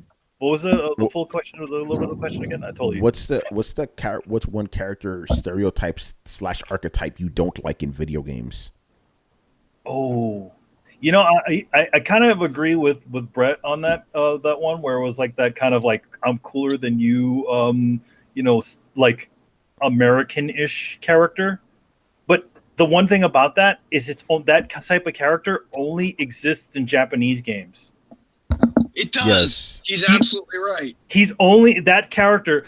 He's Travis Touchdown. That's also Dante. That's also Nero. They're these kind of brash sort of like it's a Japanese idea of what an American character should be. I freaking hate those. Yeah. It's such a weird because you know they're not American. All they see is those side of loudmouth sort of guys. So that's supposed to be the cool American character. That's hilarious. You know what I mean? It's like I know exactly what you mean. Like basically, the Japanese idea of what they think an American is like. An American is, or so what they cool think American. Americans like, or what they think a cool American is like. Yeah. Yeah, exactly. So I mean, the most recent ones I can think of is the Devil May Cry guys, Travis Touchdown. There's more. There's more that fit that sort of like thing. I don't know where it only seemed like. Yeah, and probably in this PlayStation 2 generation, I would say that there was a lot of those type of characters that come on from that. Darkness. The Darkness is a kind of a weird one because that's a Western developed game. Nah, that's true. All right. I'm trying to think of the names. Move on. Okay. Chris. Well, the one thing I can think of is like just how over the top every depiction of Irish people are in games. Like literally, like accents over the top, usually drawn. Super racist. It's just, watching Warrior pisses me off. You know, from New York, you have a lot of Irish friends. I know a lot of Irish, but a lot of old school Irish, especially in Brooklyn. None of them were super racist like the way this fucking movie. I was like, oh, come on now. They're like, I'm going to fight you right now. Yeah, calling everybody Saints in big order. Come on. You know, you're gonna pay for what you did to me. Chris, what are some examples? No, in Red Dead, the freaking dude Oh you yeah, in the gang, and then in the first game, wasn't there a dude that literally was named Irish? yes, there was. And Yeah, yeah. now you made me think about it. What's his face? From GTA 4, the crazy Irish guy. Yes, yes. With his Packy, family, right? Packy, Packy, yeah, yeah, and yeah. his family. And then remember, he showed up in GTA 5 for one mission. He was still fucking crazy, you know. Oh, I man. mean, here the one thing about it. Do Irish people get offended by those sorts of crazy? I don't know. guys? Why don't we ask an I don't know. Irish person?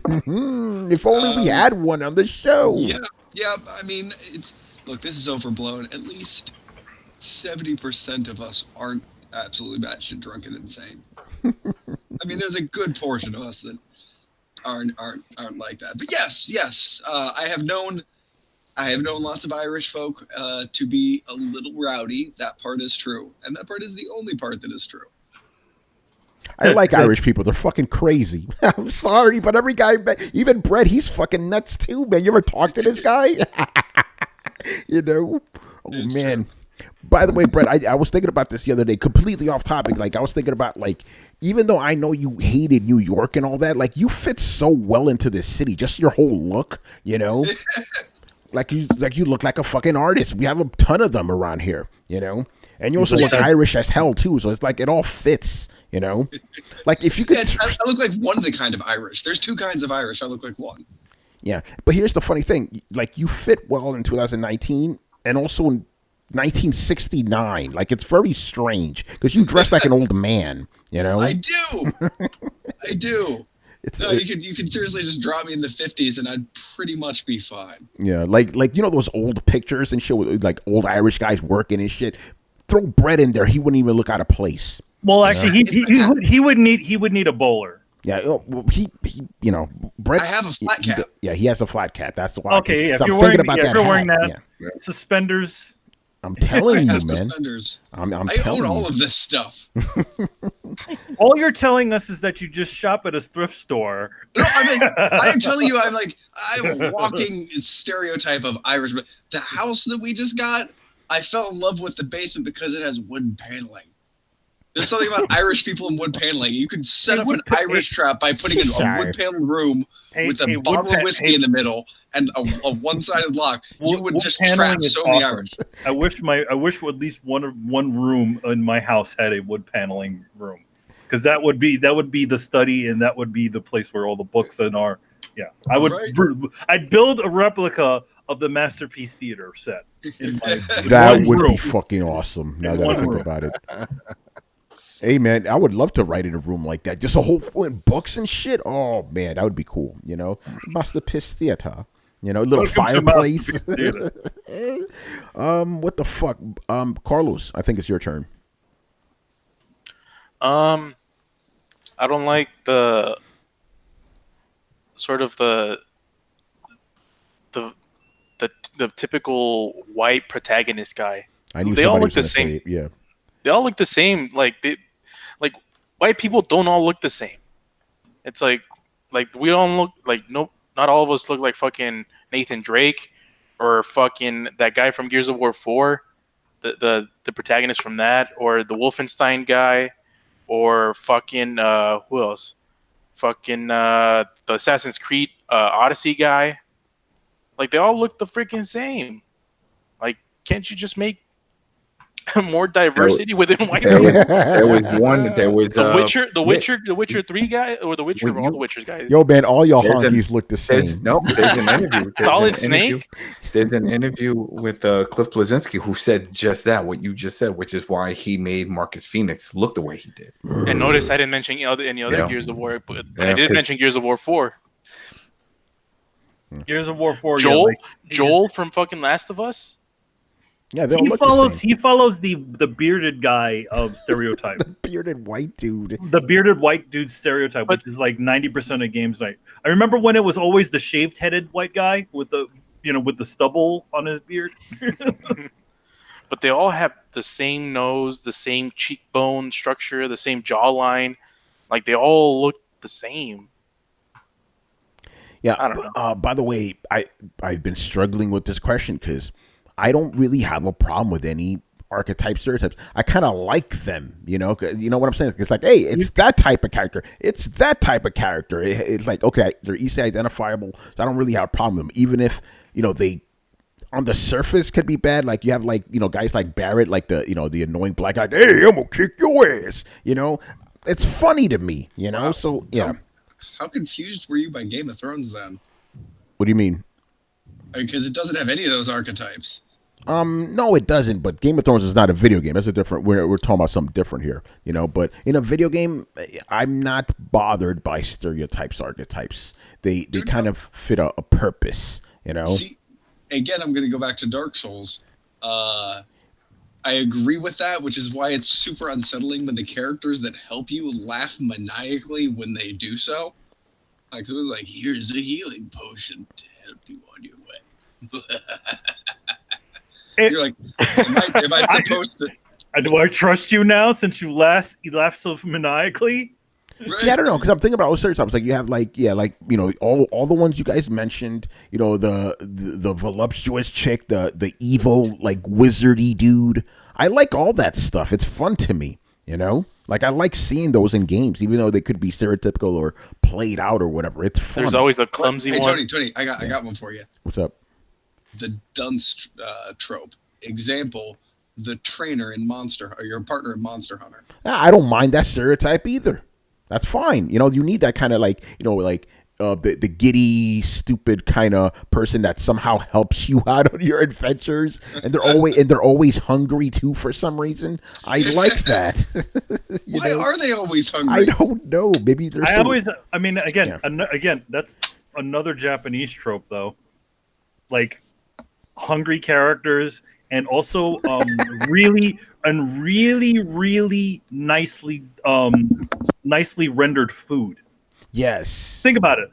Final Fantasy, the last Final Fantasy game, with all the crazy meals that you'd make. Monster Hunter, those crazy meals that you'd make in that game. Most other games, they're like, yeah, you can craft some food, and you never see the food.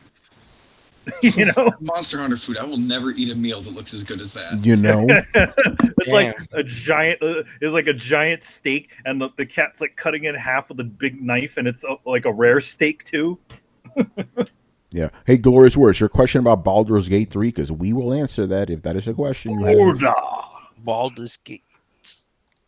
Because he's asking Carlos if he saw this question. If it was about Baldur's Gate, I'll throw it in there.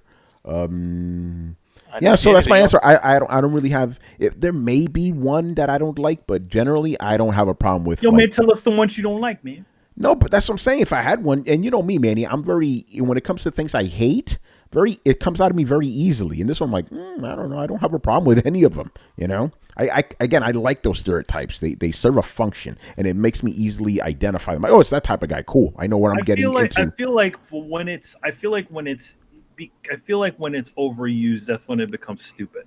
We lived through an era where every single character looked like the dude from fucking Infamous 1. Yeah. Right?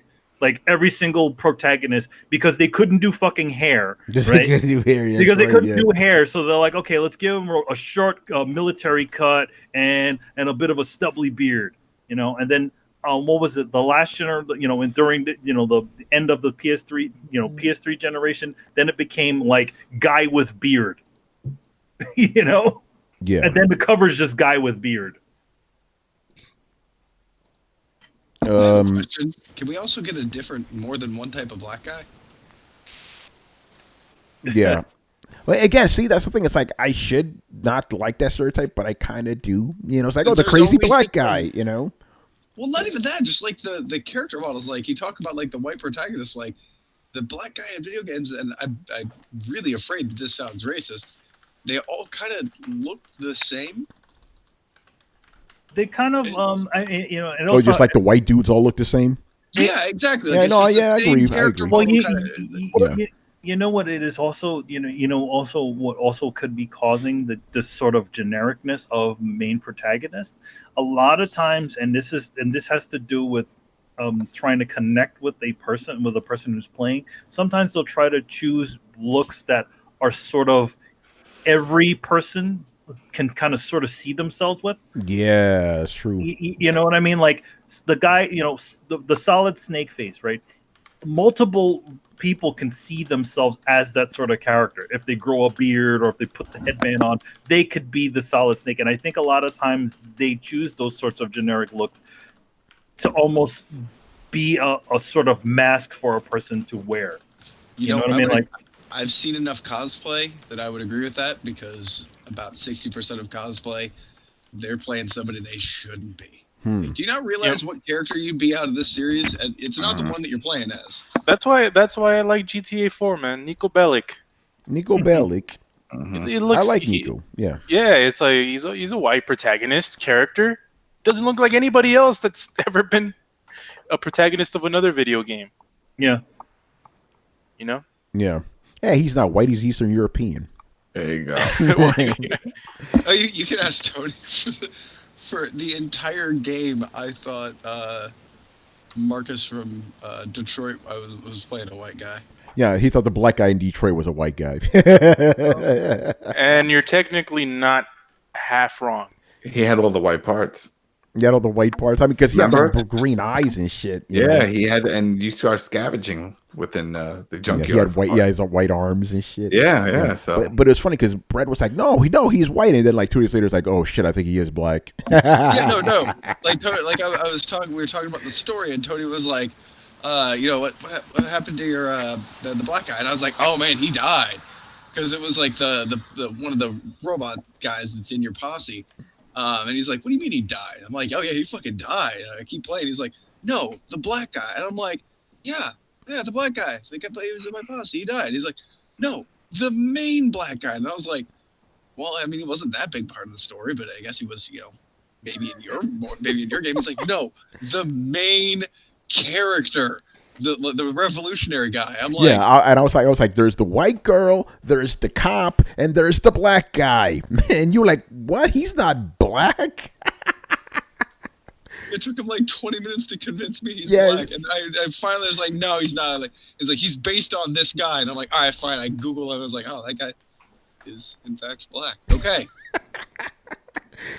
By the way, that's not the first time that's happened to you, Brett. Like, you have this weird like color blindness when it comes to brace. It's interesting, man. I don't care. I think it's mostly just because I don't care. Everybody's a weird shade of beige to me. And that's weird because I'm a tattoo artist. You'd think that, like, I notice skin type more than skin tone. Interesting.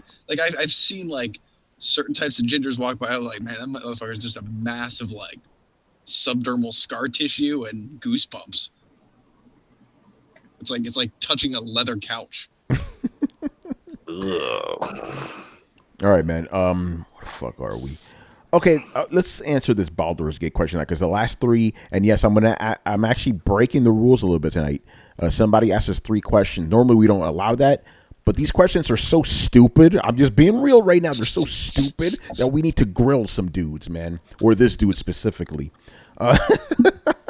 All right, Glorious War asks, is anyone excited for Baldur's Gate 3? There is also a rumor that it might be a Google Stadia timed exclusive. Brett, I'm just going straight to you. It might be a what exclusive? It's Stadia, Google Stadia, the streaming shit. It's streaming shit. Oh, God. But anyway, fuck all that. What about Baldur's Gate? You played the first two, didn't you? Yeah, I mean, I'm excited about it. But I have reservations. Is it the same? Is it the same guys making it? I don't think so. No, it's not. I don't know about that. Team. It's not going to be the same game, and it's been gone long enough that other games have stepped in to fill that vacuum, particularly Divinity. I'd rather see a Divinity 3, personally. I think they did the job better than Baldur's Gate did. Brett, I just need to step in real quick because that's exactly how I feel about Shenmue. I'm like, why do I need Shenmue when I have Yakuza? I feel the same way with that regard, Anyway, Brian, go ahead. Wasn't that a Kickstarter that brought that Shenmue back? Yeah, it was Kickstarter, but that was it. They probably said the same thing. Who wants this? Well, let's ask the people. Yeah, because I'm like, if Yakuza exists now, we don't need Shenmue anymore. Anyway, Brian, go ahead, man. Wasn't that Baldur's Gate 3 thing being teased on the Divinity site developers? Yes. Yeah, the Divinity developers are making this game. Oh, I'm in. That That changed your changed mind everything. real quick. I just did a 180-degree flip right there. Okay, I'm fucking psyched. Those guys could. I'm sorry, those guys Excuse could me? make the fuck out of a game. Like they do not disappoint. If they're taking over the Baldur's Gate franchise with their developing skills, I have absolutely no doubt they will hit a home run with it. I want to take a sound clip of Brett from like a minute ago and play it now. Dude, right now I'll fully admit, like I'm making my crow right now. Like it's fresh and delicious. That was a quick turnaround. Like that's probably the only thing that you could have said to me, like, oh shit, never mind. Yeah. By the way, this is what we keep telling you guys, man. You're allowed to change your mind if you have different facts presented to you. That's okay, you know. Yeah, because Brett was like, "Hey, man, I don't know, but you know, why do we need Baldur's Gate 3? Where we'd have Divinity? Divinity guys are doing it. Oh shit! Give me that Baldur's Gate."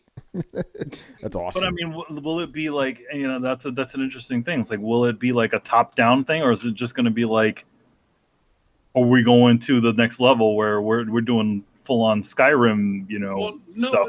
they're evolving the top-down thing, and that actually works because I'm imagining some of those limited resources, because the game fucking runs like a beast, go into all these branching storylines, because unlike Mass Effect or Dragon's Age, it actually has consequences in the main story. It has a multitude of endings. It has branching storylines that affect how people act, what people do, and you can kill people and accidentally close off storylines by being an idiot. It has actual consequence. It's a fully realized version of what we wanted video games to be back in the day.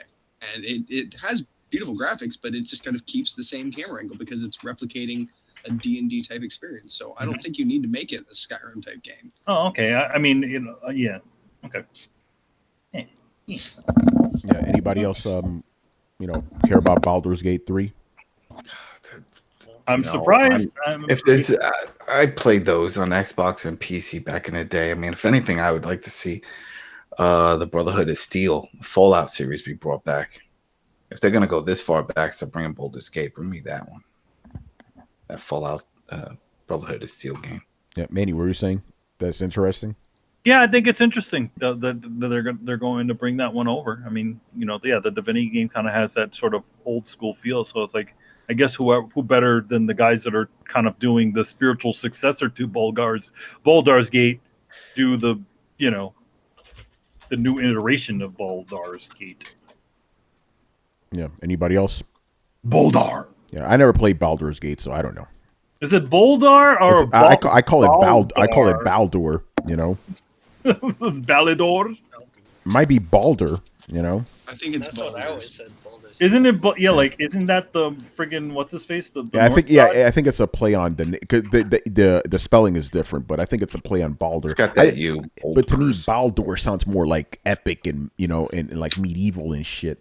Because it's got door in it. Yeah, I feel man. like Baldur's Gate was tied to D&D somehow. Yeah, it was. They Yeah, took it was. the rule. Yeah, that was one of them. They took the rules of D&D and used that. You know. No, I think Baldur's Gate is actually It's a realm. Oh, it's a it realm. was- yeah, it was okay. a place in D&D Got that you. they set the Mhm. game. Yeah, It's like just like Ravenloft and all the Icewind other ones. Then there was a. How come Baldur's they don't Gate. do a Ravenloft game? Come on, guys. That They would be never cool. did. Yeah, that was cool with the vampire stuff. Yeah. Chris, go ahead. No, I was saying like. Well, Chris, you sound like you're far away, man. Sorry, how's that? There you Yeah, go. there you go. Perfect. Yeah, I was saying like Icewind Dale and all those games were all D&D based games. They all played the same too. I played the first Baldur's Gate. I never played the second one. And I played Icewind Dale. Very much D&D like, turn based. Every time you did something was like a roll, and it was pretty neat. But yeah, it's heavily based in D&D. And also, I have no idea why they never made a Ravenloft game. That shit was like Castlevania. Yeah. There's cops coming. Icewind Dale is also the. Adam, would you too? Whoop, whoop. That's the sound of the Police. Son of the Whoop, whoop. police. That's the sound that I mean. Whoop, whoop. Icewind Dale is actually a prominent place in a lot of the D&D books as well. Yeah. If you're Glorious looking War for, said. Yeah, it is set in the world D&D. There you go. The world No, of D&D. there are D&D characters. Like, there's the Dritz series of books, and there's the Forgotten Realms series of books that like take place in there. You actually meet some of the characters. Like it's great continuity. Pretty cool. But because it's in a D&D universe, you can pretty much just do whatever the fuck you want. Like, here's a universe, go.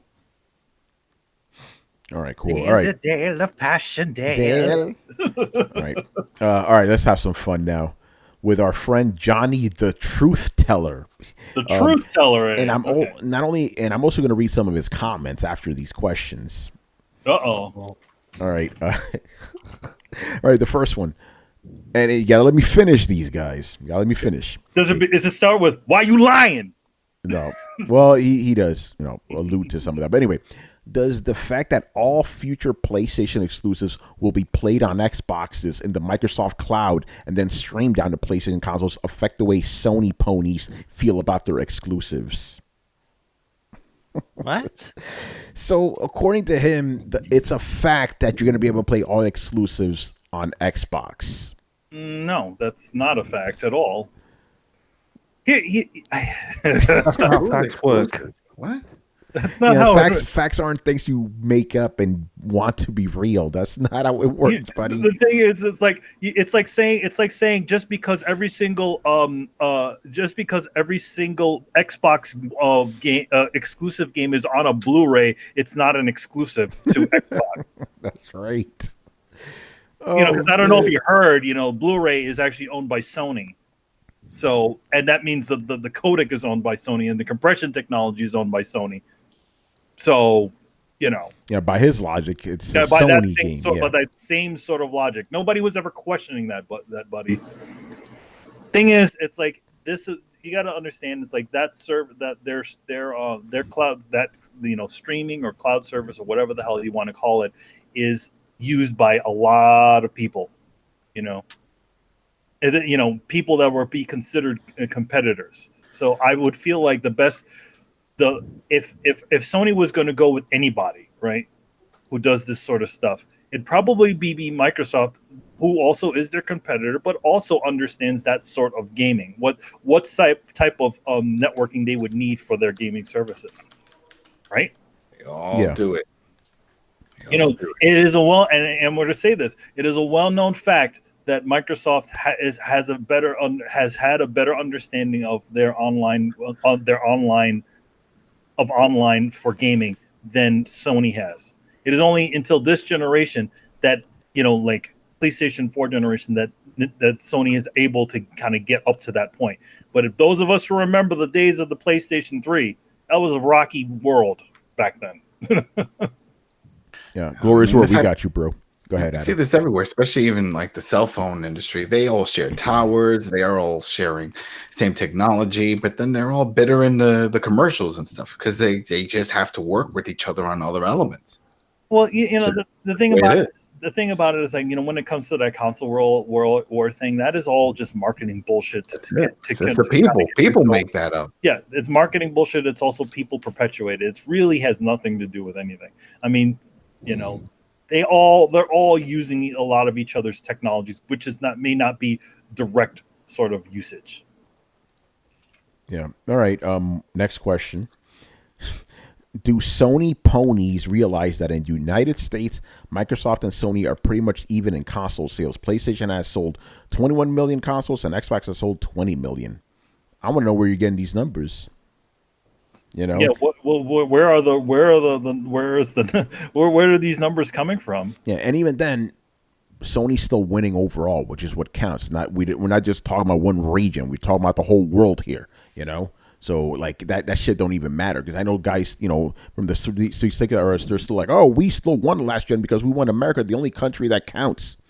Yeah. There's other countries out there, buddy. Last time I remember, Xbox was actually doing a lot better in Europe than it was in. The Xbox One was doing a lot better in Europe than it was doing here. I wouldn't, I don't know about that, but the point is you can't just, don't quote me on that, but I remember hearing that. Yeah, but the point is you can't just like, okay, here's one country, it's the only one that's stupid. Yeah, the Vita beat the 3DS in the Maldives, man. So yeah, Papua New Guinea and shit. Come on, son.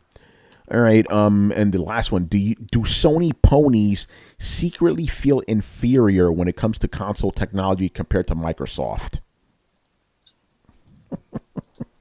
To be honest, you should be asking that to the Nintendo guys who have like the lowest, who have the essentially, as far as technology wise, the weakest console on the market, but they're doing gangbusters Yeah, somehow. the weakest console that's outselling the Xbox. Just Yeah. throwing it out there. The most powerful console is getting destroyed by the weakest one. I know, if I remember back in the day, a certain Xbox 360 was not considered as powerful as supposedly powerful as the PlayStation 3. And in that situation, PlayStation 3 wasn't doing anything. So exactly, having the most powerful console on the market doesn't mean a damn thing if you don't have any games to run on it. Yeah. Ooh, Black Metal Gamer, thank you for reminding me. We're gonna do that next. Thank you for reminding me about that. All right, let me just read some. Actually, you know what? Fuck this guy. I'm not gonna read his stupid ass comments. Well, why not? Why the hell not? Nah, because I want to go to this question. It's better. Okay. Chris, Brett, remember I was telling you Black Metal Gamer asked us a very specific Dark Souls question? Ah, yes. So now that you guys are here, I will ask the question again, and we could answer it fully. Okay. Out of all the Dark Souls games, or From Software games specifically, Demon Souls all the way up to Sekiro, rank all of them in order from best to least best. Oh. If you guys need time for that, I could go ahead and ask another question and we come back. What do you want to do? Can I ask a question? Yes. So, what's the name of the guy? Why is it?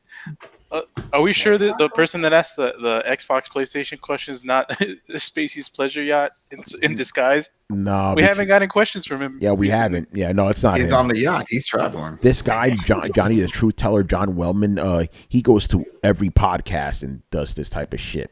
Oh, so then we should feel special then. Yeah, we should. All right. Okay. So, Brett, you have yours already?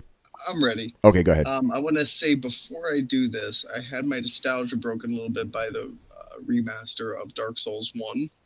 Because when I went back, I found the combat obviously not as refined as the later games. So, with that in mind, I probably say Bloodborne, Dark Souls 3, Dark Souls 1, Dark Souls 2, and I never played Demon Souls, so I can't rank that. So yeah, and you didn't play Sekiro either. All right, cool. And then, Chris, you. Oh, by the way, the next part of the question is, what are your favorite weapons to use in each of the games? But we'll get to that next.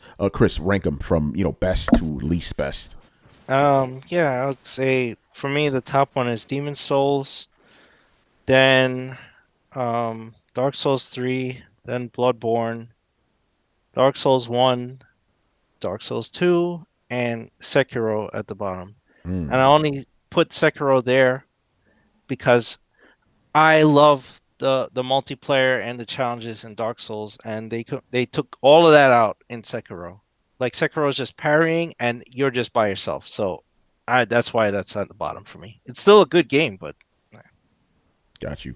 All right, Brett, what are your favorite weapons to use in each game, and what are your favorite builds in each game? I love magic users. I love hurling fire around. Chris will attest to this. My answer to everything is set it on fire, kill it with fire.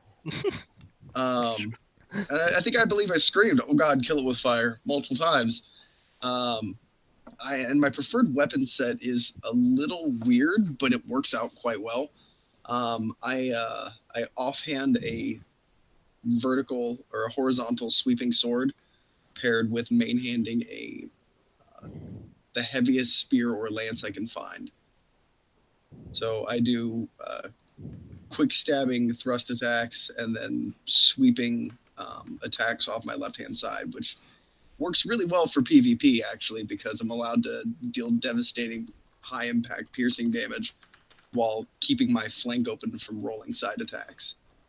And a close second is boxing. 2 cestus, 2 boxing gloves. There is nothing funnier than just punching the ever-loving fuck out of a monster. I've played multiple Dark Souls games just kind of role-playing as a bare-chested boxer.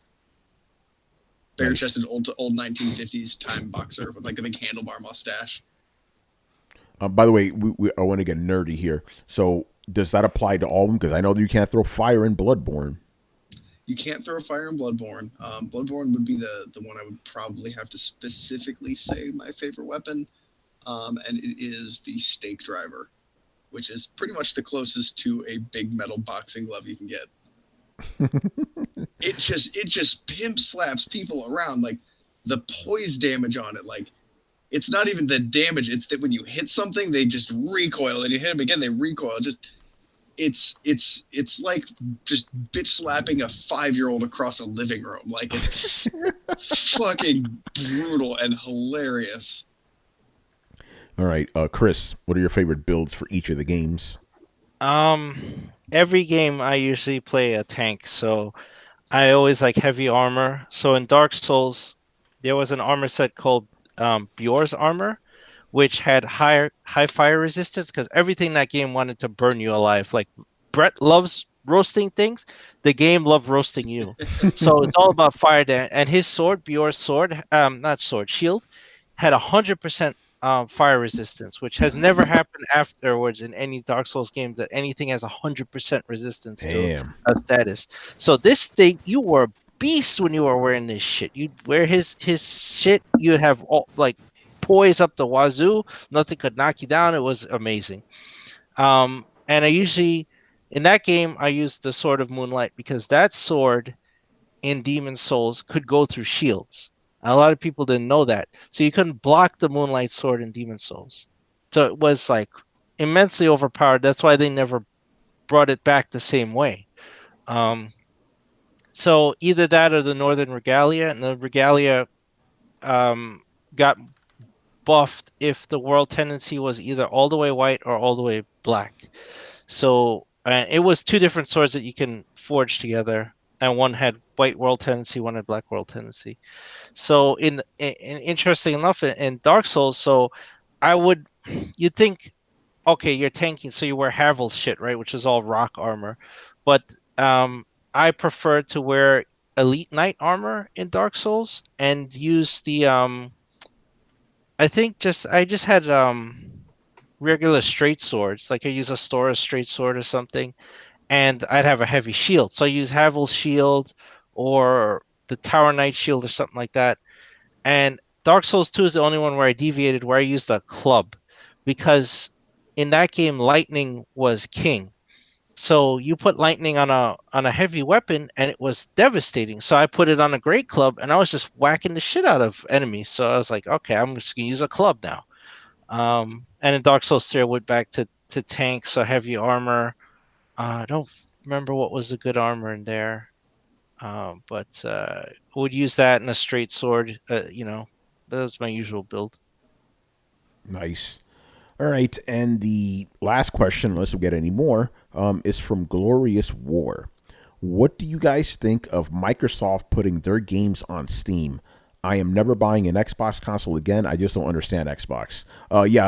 This week I think we talked about it on the Thursday show that Microsoft is going to have was it Microsoft Studios games on Steam. They didn't say Xbox games. They said Microsoft Studios games or Xbox something. I don't know, something like that. But basically, because there are a lot of games that are already on PC that are not on Xbox. So those are going to be in there. And I believe some Xbox games will be there. But anyway, he wants to know what we think about it, even though we kind of already answered this. Glorious War. I don't actually have an issue with this. I don't have a problem with it. Fine. For one reason, I mean, this is the big thing that everybody was complaining about with Microsoft's service. Dude, Windows sucks, man. Fuck that. That Windows Store or whatever, it's trash. Yeah, that Windows, they were like, everybody was complaining about how everything, like a bunch of games were locked to the Windows Store and had all this other stuff running in the background, right? Yeah. Remember that? Mm-hmm. So it's like, okay, so now you get to here's the thing. As far as Microsoft goes, in that Windows Store, they're trying to just maximize the amount of money they're going to get from these games. Rather than locking it down to, you remember how we were, Brian was talking about locking exclusive down to stores. You remember with the Epic Store? It's the same sort of idea. So they realize, wow, we are not getting a lot of sales off of our own store with this shit. So why don't we just put it on the most popular store on the bank, right? And just do it that way. And that's where the logic is. Well, Major Nelson said it best. He was like, Windows is our operating system. Mm-hmm. So it's already on there. Like, oh, whether we put it on Steam or whatever, it doesn't matter. It's still all running on Windows. Yeah, it's all running on Windows regardless. So the thing is like, why do they need why do they need it to be locked down to a specific store, to a specific thing? It's the biggest problem that everybody on PC has been complaining about, where everybody's locking down everything to their stores, right? So now it's like, okay, you know what? Let's just throw it on there and make more money. Because what is that going to do? Making it more available, making it people are not that willing to go and go that willing to go and do the whole Microsoft store. So they're just like, all right, let's just put it somewhere everyone can see it. It's like putting it it's like if it was a physical store, having it in your little tiny mom and pop store, and then sticking it into a big department store like Macy's or Target or Walmart. Yeah. I think I already said what I needed to say on Thursday. Anybody else want to jump in their thoughts on this? Actually, Brian, what do you think about? Yeah, go ahead. Well, like the question I have is like, why does it matter if Microsoft are putting the games on Steam? Like, if you have an Xbox, you can still play the games on Xbox, right? It's not like they're moving away from Xbox to only be on Steam. Yeah. Unless I'm mistaken. No, you're right.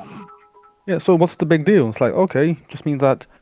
Again, I see this as a good thing because if you put it in the terms of if you put your game on more platforms, it's likely to sell more, and a greater incentive for there to be a sequel.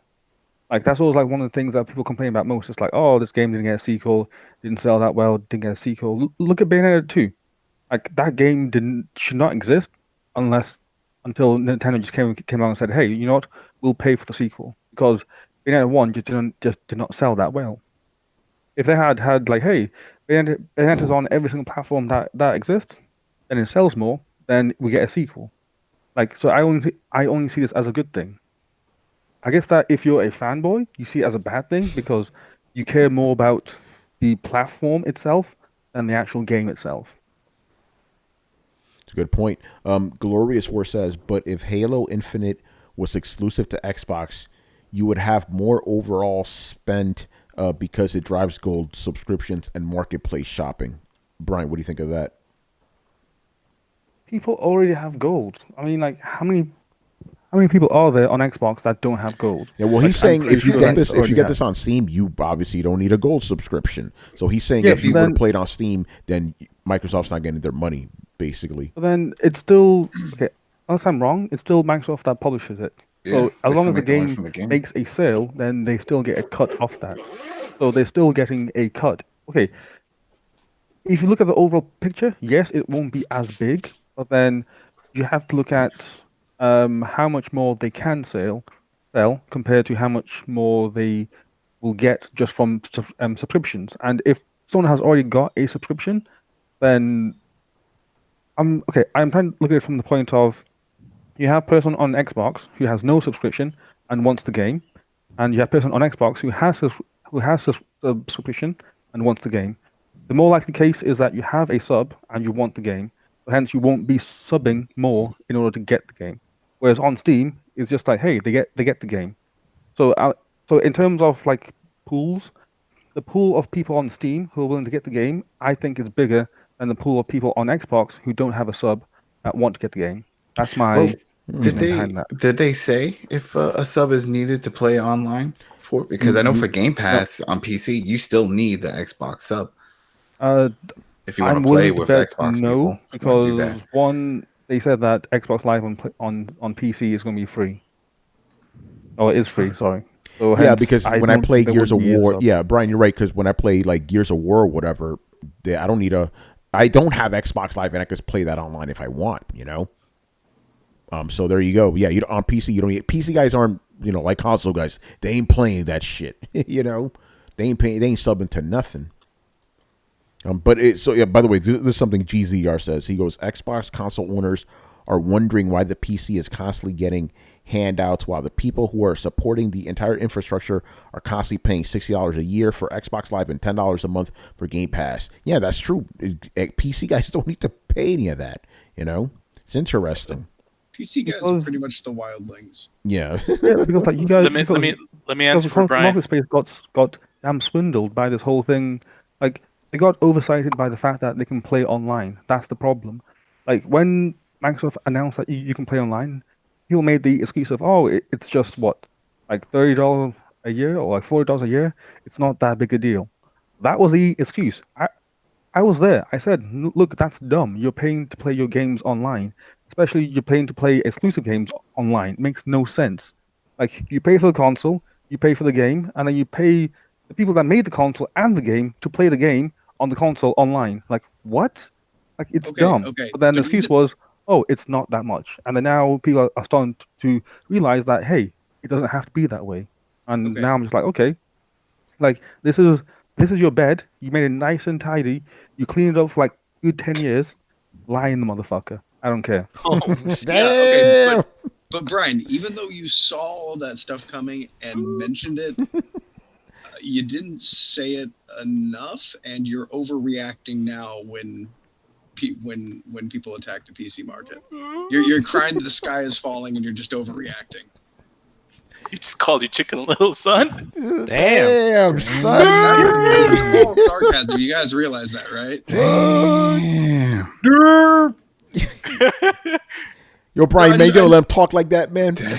I just love how every time the PC crowd is be like, "No, y'all ain't gonna y'all ain't doing this work," and they get worked up into a fucking tizzy, and everyone's like, "Why are all the PC guys overreacting?" Well, because I'm not getting worked up. Like I'm. No, Brian has been talking about this. This is what happened in the situation. Why are you mad that PC guys don't pay for Xbox Live? Like, why are you mad that they chose to stand up and say no, go fuck yourselves, whereas your fan base did not? Like, why are you mad at the other people that gave a shit? Like, that's what I don't understand. Exactly what I'm saying. You get hired for a job for 20% less than the next guy, and you're like, what the fuck? Why? And they're like, well, did you ask for 20% more? Well, no, but he asked for 20% more. It's more like, well, I didn't know I could ask. Yeah, exactly. It's like, yeah, well, he asked for 20% more and negotiated. So PlayStation people could have made a bigger shit about paying for the PlayStation. But we didn't. But we did. And then every time the PC people get angry about something they have every right to be angry about because they're trying to defend their territory, all the console guys are like, what are you freaking out about? Why are you having a shit fit? Well, because they're the fucking wildlings. They follow no laws and they have no king, goddammit. It's like this thing that I just heard that PlayStation Plus is going to increase in price again. I heard about that. Europe. I'm like, again? Like, why? So you increased it. That's the exact problem I have, man. I don't know why. I cannot figure it out. It's like raising the fare for the subway for the same bullshit service that you've been getting for the last years. I have one probable reasoning, which I think makes the most sense. PS5 launched a PSN game. That's the only thing that I think makes sense. They are gearing up for that, because I'm assuming that the PS5 is coming out this year / next year, so hence they're bolstering up the prices while they still can, so that people can jump on board and say, "Hey, PS Plus games day one, free." There you go. That's what. But I mean, what would you play on PlayStation 5? Would be like a PlayStation Plus free game, like some indie that nobody's ever heard of. That's the thing. It makes no sense because it's backwards compatible. So hence, maybe that's why actually, because it is backwards compatible, they are trying to mitigate the losses and say, "Hey, if you charge more, then chances are, when people still play the PS4 games on PS5, we'll still be getting something back." They're like, they're like, you know what? Paying Microsoft for our internet service is a little expensive, so we're gonna pass it off to you guys. That actually reminds me. I have a question for you guys. Okay, here's a question. It's like paying a cable bill. It's like, man, the cable bill went up. We gotta raise the rest of it. Yeah, go ahead, Brian. Question for you guys. With the whole deal between Sony and Microsoft, do you think that this will help make PSN better? I hope it will. That's a good question. I hope it will, because I mean, it's okay now, but I hope it would be better. Yeah,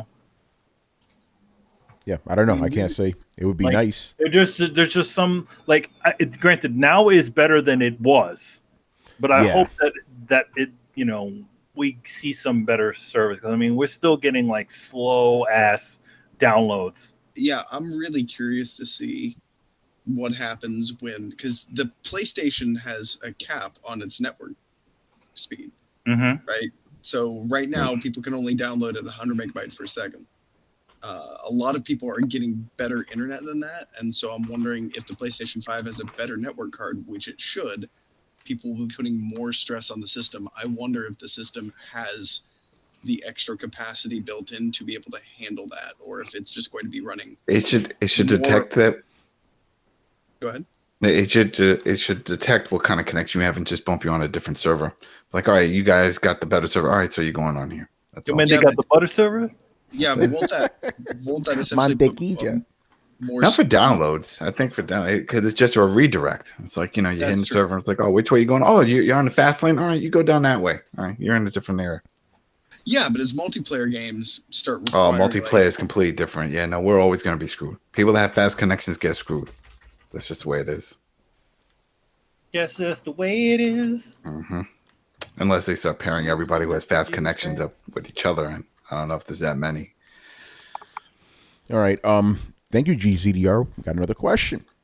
Do you think Microsoft will announce Xbox Live is free at E3 now that they got Sony to buy Azure servers? Let me answer, and I'm going to quote Martin, from Martin Lawrence from the Martin Show. Hell no. For what? They make so much money from that. Come on, that now. shit ain't free, buddy. No fucking way. How are they gonna get it if they ain't gonna get free? They make too much bank. The only people connecting the whole thing together are just the fanboys because they have not. Microsoft, Major Nelson hasn't come out and said, "Hey, guess what? We're selling technology." No one's doing any of that shit. It's just the fanboys coming off with all this shit.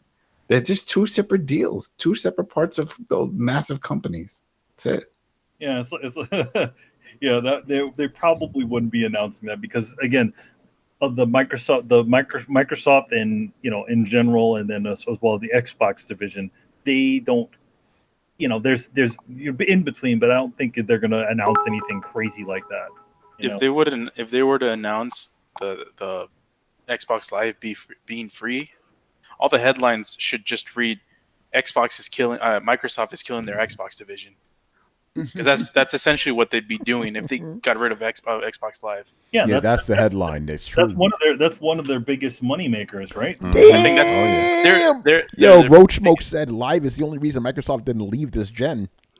No, it's fucking true. Like, well, okay, look at it this way. Like, No. there's a lot of times when. So you guys really think that a company who sometimes takes losses on their console, or game console developers generally, historically, have been willing to take losses on consoles. They don't make their money; they lose money every time the console is sold, and they think that you think that they give a shit whether you buy an Xbox to buy their game or play it online through their service. They've still sold you the fucking game, which is where they make their money. That's where their nut is. You're looking in the wrong place when you're talking about consoles. That's where their nut is. Oh shit! My bad, Brett. No, you're good. So you gotta look at the right place. Like, where are they getting their money? They get way more money off a digital sale than they do off a physical sale because they don't have the overhead transportation. They don't have to fucking pay Walmart for their portion. They get like a significant chunk more, probably like 40% more. I'll just pull that number out of my ass. I'm sure Chris will correct me at some point, but they get a significant chunk more. So why, in God's name, would they care so much that you go buy their console so that they lose $50 and make the exact same amount of money from you that they could before? And in that case, why would they then say, in relation to this, you know what, that thing that's making us all that money, the thing that literally makes all the money because some of our other divisions take a loss, let's go ahead and make that free. It's so weirdly preposterous. It's like the secret sauce all over again. Oh man. I mean, that secret sauce is good. I want to read this other comment from Roach Smoke. He goes, Microsoft has screwed us over from the beginning. That is the only company that fucks over free-to-play developers and gets away with it by their users. Damn. Tell us how you really feel, bro. Yo, man, you angry. Yeah. That sounds like a PC user, too. All right. Glorious Word, he's throwing a lot of bits at us, man. Appreciate that. Thanks, man. PSN would be better than if it's multi-cloud setup. If they are using Azure and AWS, it going to be better. If it's just Azure, it'd be faster for some, but not all. I just read it as he wrote it. I think that's also that like that's in any sort of service. Some people will have a better experience than others. A GZDR says about Microsoft giving away Xbox Live for free. He goes, Microsoft would give it away for free because they're making money off Sony. But why do that when they can make money off Sony and make money off Xbox Live? Yeah. They wouldn't cut that off. They're not cutting that off. They're just like, no company in the history of Earth ever said, "Oh, we're making too much money." No company's ever said that, bro. Yeah, I don't think Microsoft is ever going to announce it in a public forum. They have no need to. It's a separate business deal. Yeah, no, they're not doing that. That shit's staying. That shit is staying. Yeah, I think that's gonna do it for us. So yeah, just a couple things. So I got a question. Oh, go ahead, bro. So you guys all know about Dauntless, right? Yes. Yep. And you're aware of its story about how it started off as a PC type of Monster Hunter because Monster Hunter was not going to come to PC. Yeah. And then Monster Hunter came out, and then they said they were going to PC. So my question to you is, does Divinity have room for its own identity, given all of this stuff, or is it always going to be seen as a free-to-play Monster Hunter clone? And what do you guys think? Wait, Dauntless, you mean? Dauntless. Yeah. Okay. Well, okay. I'm sorry, just because you said Divinity, I'm like, what the fuck? Yeah. Sorry. I'm sorry. You know, Larian is making Baldur's Gate 3. Yes. Okay. It's Yeah. So anyway, just ask the last part of the question. Do you think Dauntless can? Do you think Dauntless has its own identity, or is it always going to be seen as a Monster Hunter clone? Yeah, it's always going to be seen as a Monster Hunter clone. Do you think it has room for success? Well, I could answer. Kind of free to play. Yes. Well, to answer that, yes, it's always going to be seen as a Monster Hunter clone, and yes, it could be successful. I've heard there's 5 billion players currently on it right now, which is pretty fucking good for a game that's been out for a week. So yeah, I don't think that's going to hurt it because, like I said, and I said this in my preview of the game, it's a more accessible Monster Hunter experience, right? Monster Hunter is awesome, but you need to sink a lot of time in that game just to learn the basics.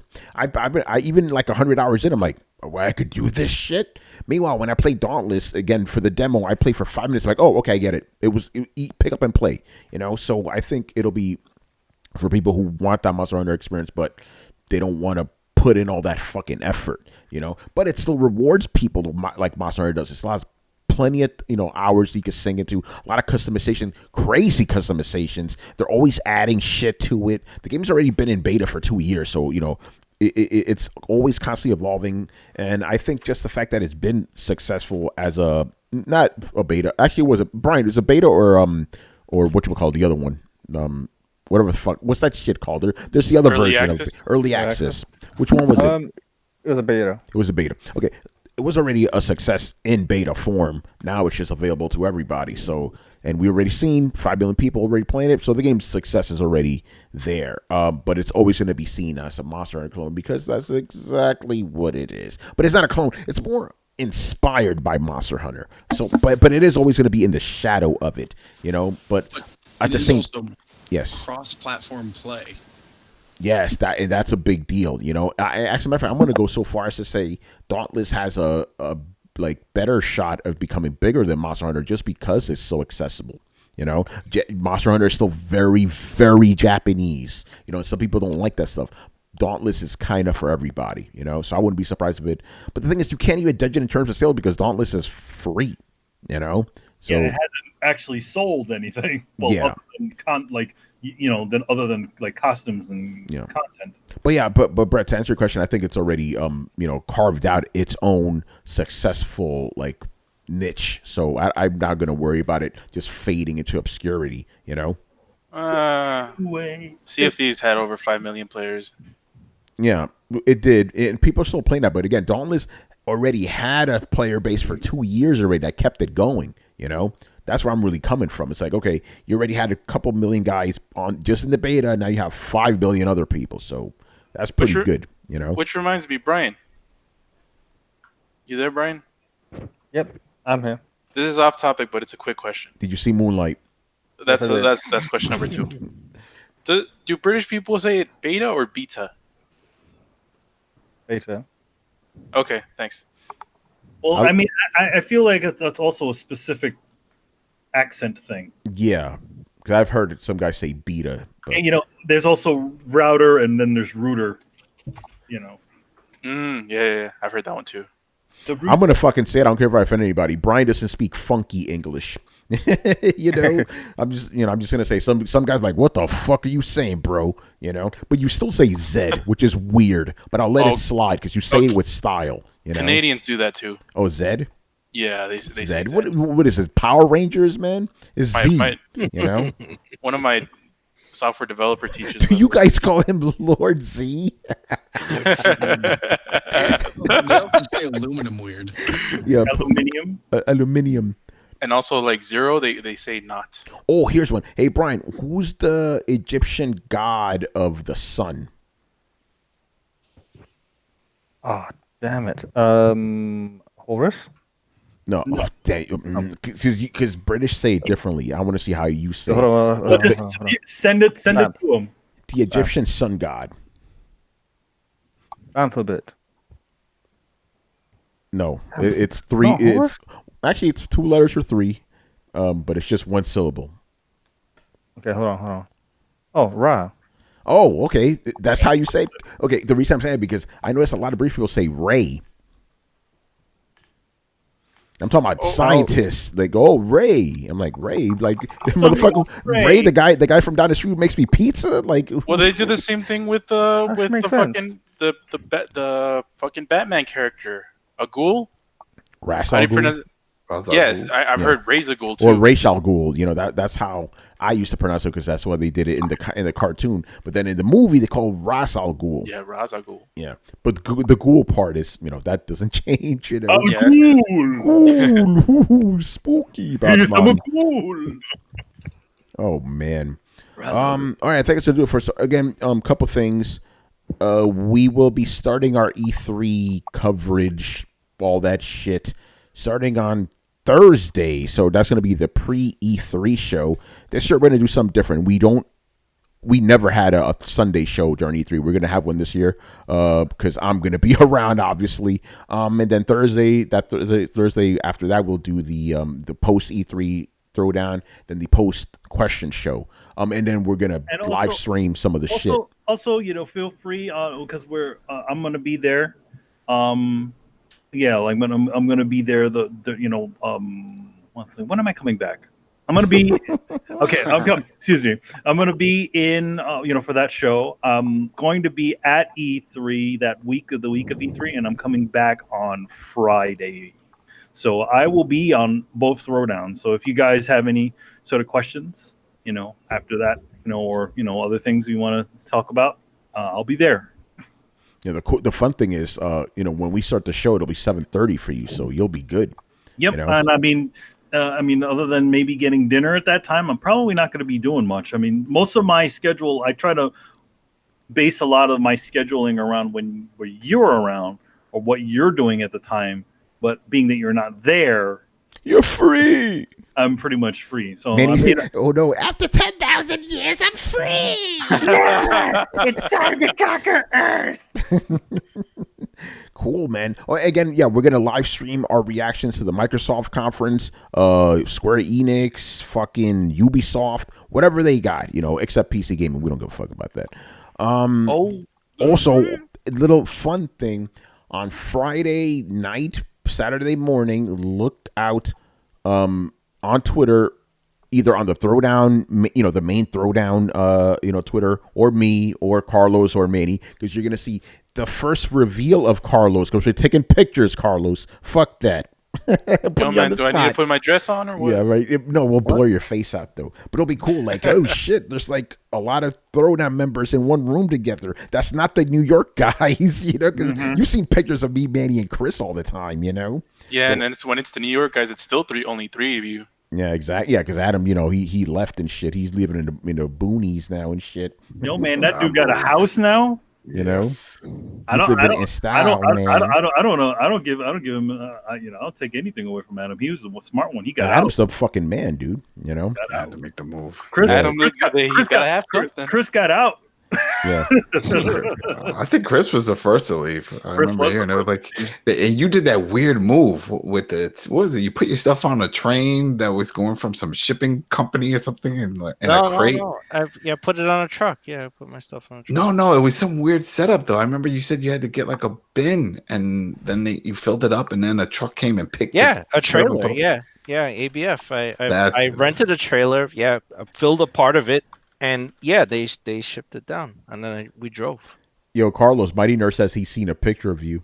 Oh shit! I didn't know where are you from? Yeah, that's what I want to know. Where'd you get that? He's watching you on fucking Facebook or some shit. GZDR asked me, Tony, will you guys post Instagram pictures for E3 swag? Manny, that's you, man. Oh yeah, I'm. Keep an eye on mine. I'll probably get. A lot of us have access to the Throwdown thing, so you're gonna probably see. I'm gonna be posting photos onto our Twitter, and so you can see what things are gonna be showing. And I'm gonna see what cool things I can get for you guys. Last time around, I got you a Street Fighter, the Street Fighter poster signed by Ono-san. So yeah, I'll see what things I can get online for and get you guys. So hopefully. You know what's funny about E3, and Manny, you know this. When it comes to swag, I'm like Luke Plunkett. I do not take swag. My thing is I just don't want to carry it back home. Dude, you know what I do, and I did it before. I just ship that shit right back to my that's place. smart. Yeah. There's a because here's the thing. I'm not opposed to walking, and there's a post office that's not even that far from the convention center. So as soon as I fill up a bag up with some shit. And the thing is that, also E3 is very, very iffy about bags now. So if you walk out with a bag, they won't let you walk back in with that same bag. Yeah.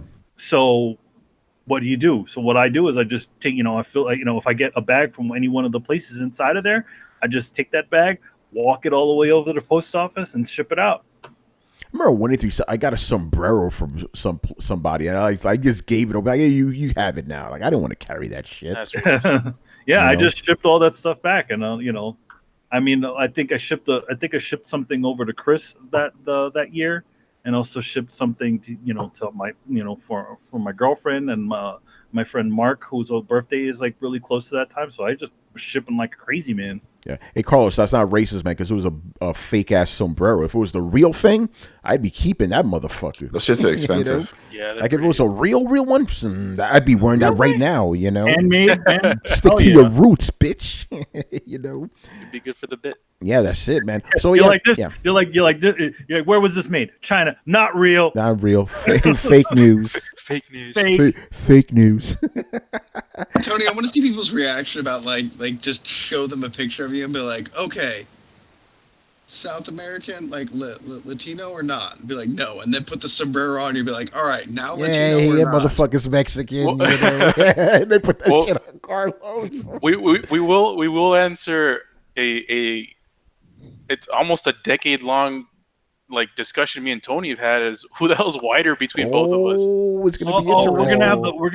We're gonna have the white off. Yeah, because this is gonna be and it's gonna be fair too. Because usually when I have like a white off against an actual white person, they beat me every time. So it'll be interesting. I think you're gonna win, to be honest. Oh, we'll see about you got to show your whitest spot. Holding my fucking arm and shit like it's mad. You know what I'm saying? Look at this thing's fucking glowing already, son. She's gonna come all tan and shit. Fuck, man. There was some stupid joke I was gonna make. Oh yeah. So by the way, this I'll say. So for Carlos to look more Mexican, he used to put on a fucking sombrero and shit, right? And then for me to look more Dominican, I just got to put on a Yankees hat.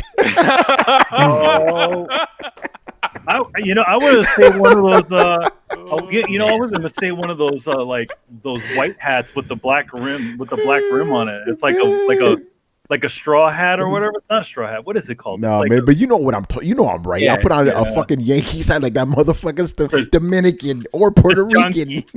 The junkie. But it won't work with a Mets hat for some reason. Only a Yankees hat. Oh, Yankees hat. Oh God! All right, I think that's gonna do it for us, man. Oh yeah, let me pull up the graphics. Oh God! Nothing's changing. Everything stays the same. Step 1, join our Discord, to ask those questions on the Discord server. There's going to be a little section there. Throw down your questions. You go in there, you ask your questions, limit them to 2. I think I'm going to be generous this time, people. Uh-oh. For next week's show, E3 show, 3 questions. Oh! 3 questions show spectacular. Yeah, man. And I'm not even going to restrict you to E3 questions. E3 preferably, but keep them gaming. 3 questions. Everybody go crazy. It's crazy, man. Let's go crazy. All right, so that's going to do it for us, man. So thank you for watching and listening. Leave us your questions in the Throwdown Discord server, and we'll answer them on next week's show. Subscribe to Throwdown on SoundCloud, iTunes, and YouTube. Follow us on Twitch, Twitter, and the Facebooks at Throwdown Show. Links are located in the description below. Once again, I was your host, Tony Polanco. And tonight I was joined by Emilio Lopez. See you later, guys. E3 is coming. Yay. Chris Seeley. Hey, take care, everyone. Carlos Romero. Yo, guys, you can catch me at New York City. I'll be there. Peace. Yup. They don't even know what you look like, man. They'll be like, "Are you Carlos?" If it's New York, then there's a high probability there's a lot of Carlos. There's a bunch there. of them. That There's a bunch of them, Yeah, Carlito. Carlitos way. Brett Murdoch. Did you guys know Larian is working on Baldur's Gate?